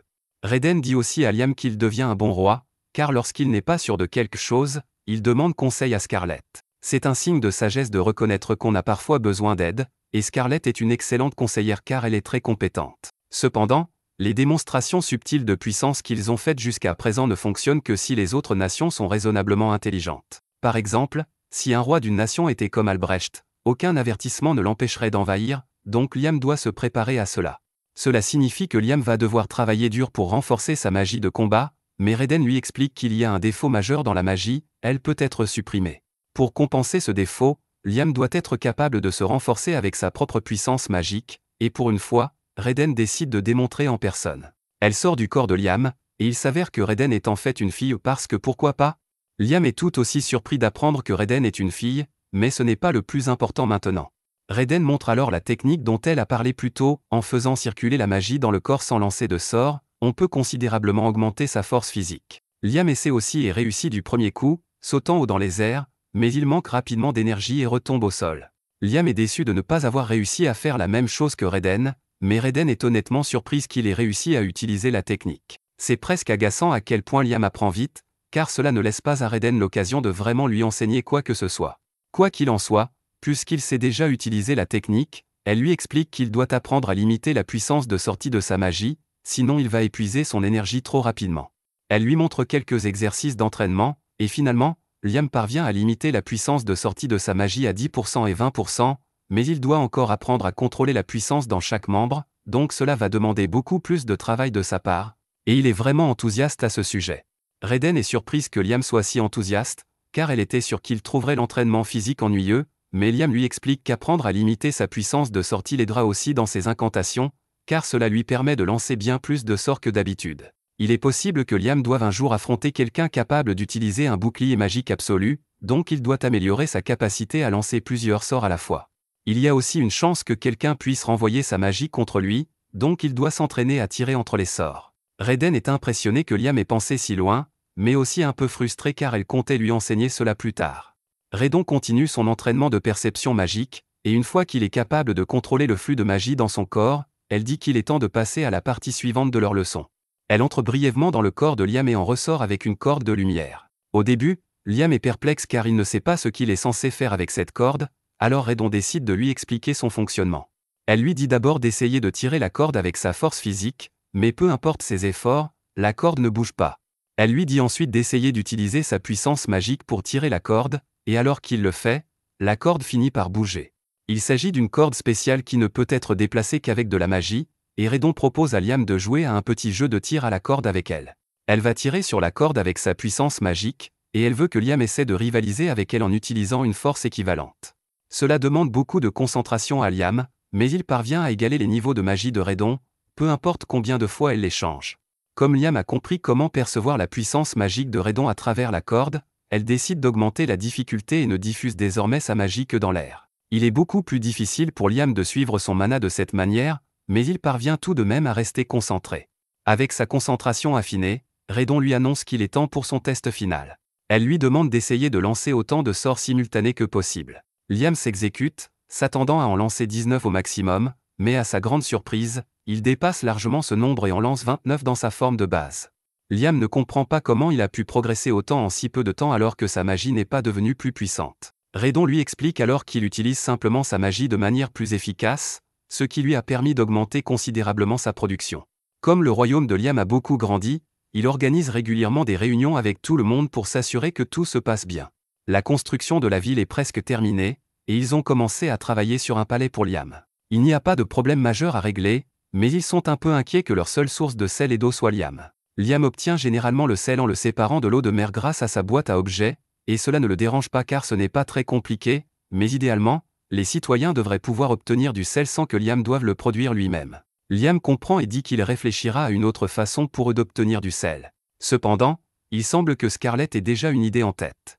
Elle demande à parler à Raiden et lui demande s'il y a des gisements de sel gemme dans la terre promise, car il pourrait en extraire du sel. Raiden répond qu'il pourrait y avoir du sel gemme dans la partie et de cette terre, car elle a vu beaucoup de bétail s'y rassembler, et les bovins adorent lécher le sel. Scarlett demande à Raiden si elle peut lui montrer l'emplacement exact du sel gemme, et Raiden répond qu'elle donnera les indications à Liam. Cela conclut les sujets de la réunion d'aujourd'hui, mais Asuna se dit qu'il serait bien d'avoir un océan. Liam lui demande ce qu'elle veut dire, et Asuna explique que s'ils avaient un océan à proximité, ils n'auraient pas à chercher d'autres moyens d'obtenir du sel, car les citoyens pourraient simplement l'extraire de l'eau de mer par évaporation. Scarlett leur dit qu'il y avait autrefois un océan relié à la terre promise, mais il y a longtemps, Raiden aurait dessiné une immense étendue de terre dans la région près de Palta, coupant ainsi cette terre de l'océan. Liam est impressionné qu'une telle chose ait été possible, mais c'est dommage qu'il ne puisse rien y faire, car avoir la terre promise reliée à l'océan aurait été idéal, mais les choses ne se passent pas toujours comme on le souhaite. Plus tard dans la journée, Liam rencontre Raiden dans sa dimension de poche, et Raiden lui demande s'il ne peut vraiment pas penser à un moyen de relier l'océan à la terre promise. Mais Liam a une idée en tête, sauf qu'elle nécessite de modifier considérablement le paysage, et il n'a pas assez de puissance magique pour y parvenir. Raiden dit que cela ne devrait pas poser de problème, alors Liam lui demande si elle va lui prêter sa force, mais Raiden répond par la négative. Elle lui dit de faire ce qu'il peut avec la puissance magique dont il dispose, alors Liam décide d'essayer. Le lendemain, Liam emmène Scarlett et Asuna dans une clairière et leur montre ce qu'il a réussi à créer. Toutes deux sont émerveillées par ce qu'elles voient, car Liam a réussi à créer un océan ici, mais Liam leur dit qu'il s'agit plutôt d'un lac d'eau de mer. Asuna goûte l'eau, et elle est vraiment salée, mais elle demande à Liam comment il a réussi à produire autant d'eau salée en si peu de temps. Liam lui dit qu'il a simplement transporté l'eau de l'océan jusqu'ici. Asuna trouve cela incroyable, mais elle craint que l'eau ne finisse par s'assécher si elle n'est pas réellement reliée à l'océan. Cependant, Liam y a déjà pensé, c'est pourquoi il a installé une boîte à objets pour maintenir ce lac connecté à l'océan en permanence. Cela signifie que, peu importe la quantité d'eau utilisée, le lac ne se tarira jamais, et comme les créatures vivantes ne peuvent pas entrer dans sa boîte à objets, il n'y a aucun risque que quelqu'un se perde en mer par accident. Scarlett trouve cela merveilleux car cela résout tous leurs problèmes de sel et d'eau, mais Asuna a encore une demande à formuler. Elle demande à Liam s'ils peuvent se baigner dans le lac. Scarlett lui dit que ce serait indigne de se baigner dans le lac sacré que Liam a créé pour la nation, mais Asuna fait remarquer que Scarlett pourrait porter un bikini devant Liam si elle accepte, ce qui fait que Scarlett semble soudainement moins opposée à l'idée. Si Scarlett est d'accord, Liam n'a aucune objection non plus, et bientôt, tous les citoyens de la nation se rassemblent au bord du lac pour se baigner. Liam est surpris de voir autant de monde venir nager, et il est encore plus étonné de l'empressement de chacun à lui montrer ses maillots de bain. Liam passe un moment à jouer avec tout le monde, et tout le monde semble s'amuser beaucoup. Pendant ce temps, Redon est de l'autre côté de la plage, se détendant sous son parasol. Après avoir enfin eu un peu de temps pour lui, Liam s'assoit à côté d'elle pour se relaxer. Il est content que tout le monde s'amuse, mais il a vraiment du mal à supporter tous ces maillots de bain, même s'il a un peu apprécié. Peu après, Liam voit Scarlett parler à un messager à la porte d'entrée de la ville, et elle semble contrariée, alors il lui demande si quelque chose ne va pas. Scarlett lui dit qu'un de ses subordonnés vient de l'informer que la région d'Égie traverse actuellement une grave sécheresse. Égie est la terre natale de sa mère, et elle est naturellement inquiète pour son bien-être, mais elle s'excuse de s'inquiéter pour une autre nation alors qu'elle est maintenant à son service. Cependant, Liam lui dit que cela ne le dérange pas, et si la région d'Égie souffre de la sécheresse, il est plus qu'heureux de fournir de l'eau pour les aider. Scarlett est surprise que Liam soit prêt à aider une autre nation, mais il ne trouve pas cela si grave car il peut simplement demander aux esprits de l'eau de convertir de l'eau salée en eau douce, puis la transporter dans la région d'Égie avec sa boîte à objets. Il sait qu'il n'est pas obligé, mais c'est une région voisine, et il aimerait bien s'entendre avec eux si possible. Scarlett est encore un peu choquée, mais elle dit qu'elle informera le roi de Jamel que Liam est prêt à aider, et Liam lui demande de bien faire comprendre au roi qu'il n'attend rien en retour pour son aide. Scarlett s'empresse de transmettre le message de Liam au roi de Jamel, et en partant, Redon dit à Liam qu'il est très généreux. Liam répond que c'est simplement la meilleure façon d'établir des relations amicales avec les nations voisines. Il a déjà démontré qu'il possède un grand pouvoir et des compétences impressionnantes, donc il veut montrer aux autres nations qu'il peut utiliser son pouvoir pour leur bénéfice mutuel, ce qui devrait les convaincre de rester en bons termes avec le royaume de Liam. Liam commence à travailler pour créer l'eau nécessaire, mais maintenant que Redon a eu le temps d'y réfléchir, elle pense que les efforts de Liam pourraient être vains. Ce que Liam fait est certainement une bonne chose, et ce serait un choix judicieux pour quiconque d'accepter sa gentillesse, mais la sagesse n'est pas aussi répandue qu'on pourrait le croire. Redon a rencontré beaucoup de gens au cours de sa vie, et plus une personne a de statut, plus il est probable que son jugement soit obscurci par son orgueil. Liam ne pense pas que quelqu'un serait assez stupide pour prendre des décisions uniquement basées sur son orgueil, mais il se souvient alors qu'Albrecht existe, et il comprend ce que Redon veut dire. Il espère simplement que le roi de Jamel ne sera pas assez borné pour laisser son orgueil dicter sa décision. Malheureusement, c'est exactement ce que fait le roi de Jamel, car Scarlett revient vers Liam et lui dit que le roi a rejeté son offre, affirmant qu'il gérera le problème par lui-même. Liam demande comment le roi compte s'y prendre, mais lorsque Scarlett lui a posé la même question, il a refusé de donner des détails. Jusqu'à présent, la région d'Égie n'a reçu aucune aide, et des réfugiés ont commencé à fuir vers les zones environnantes, mais l'eau reste extrêmement rare. Redon demande à Liam s'il veut simplement faire pleuvoir là-bas. Liam lui demande si c'est vraiment possible, et Redon confirme que oui, alors Liam est enthousiaste à l'idée d'essayer, mais il n'a pas l'intention de faire pleuvoir sur Jamel cette fois.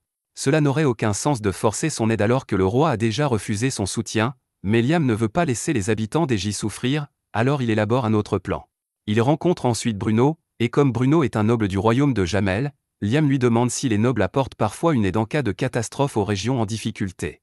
Bruno confirme cela et dit à Liam que c'est même considéré comme une grande réussite pour une famille noble de le faire. Liam mentionne alors qu'il a proposé d'aider à résoudre la sécheresse d'Égie, mais que le roi de Jamel a refusé son offre. C'est pourquoi Liam veut donner l'eau à Bruno pour qu'il puisse aider Égie à sa place.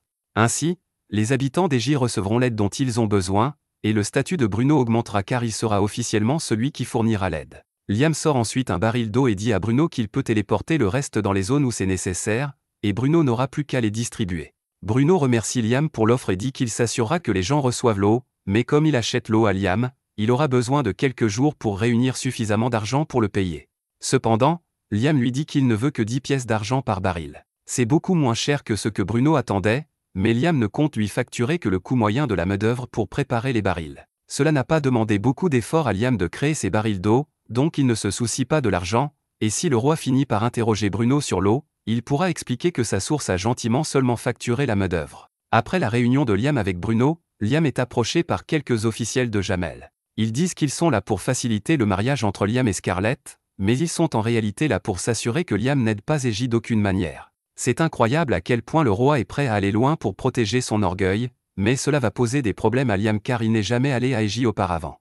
Il ne peut pas simplement s'y téléporter, et il ne peut pas s'y rendre normalement avec les officiels de Jamel qui le surveillent. Il essaie de trouver un moyen de les contourner, mais c'est alors que Guy arrive avec un rapport. Il vient de rencontrer un groupe de personnes du royaume de Jamel, et ils disent qu'ils sont là pour examiner l'itinéraire qui sera emprunté pour le mariage de Scarlett et Liam. Liam dit à Guy de surveiller l'envoyé, mais tant qu'il ne cause pas de dommages ou n'installe rien de suspect, il devrait les laisser faire ce qu'ils veulent. Maintenant que les officiels de Jamel sont déjà là, Liam n'aura plus l'occasion d'envoyer son clone à Aegis sans être remarqué, alors il décide de prendre des mesures drastiques. Il invoque son clone et utilise Wind-Cutter pour lui couper les cheveux, mais à part faire une crise cardiaque au clone, la coupe de cheveux n'a pas suffi à le rendre méconnaissable. Il essaie autre chose et change sa coiffure avant d'invoquer le clone. Cela crée un clone qui copie son nouveau look, mais ce n'est toujours pas suffisant pour passer inaperçu. Redon donne alors une idée à Liam et lui dit d'essayer d'utiliser une incantation sur le clone pour le faire évoluer, car il devrait évoluer en une forme choisie par Liam. Il le fait donc et nomme son clone Amelia, ce qui le transforme en une jolie version idole de Liam. Cela devrait être suffisamment différent pour éviter d'attirer les soupçons, alors Liam envoie son clone Aegis à sa place.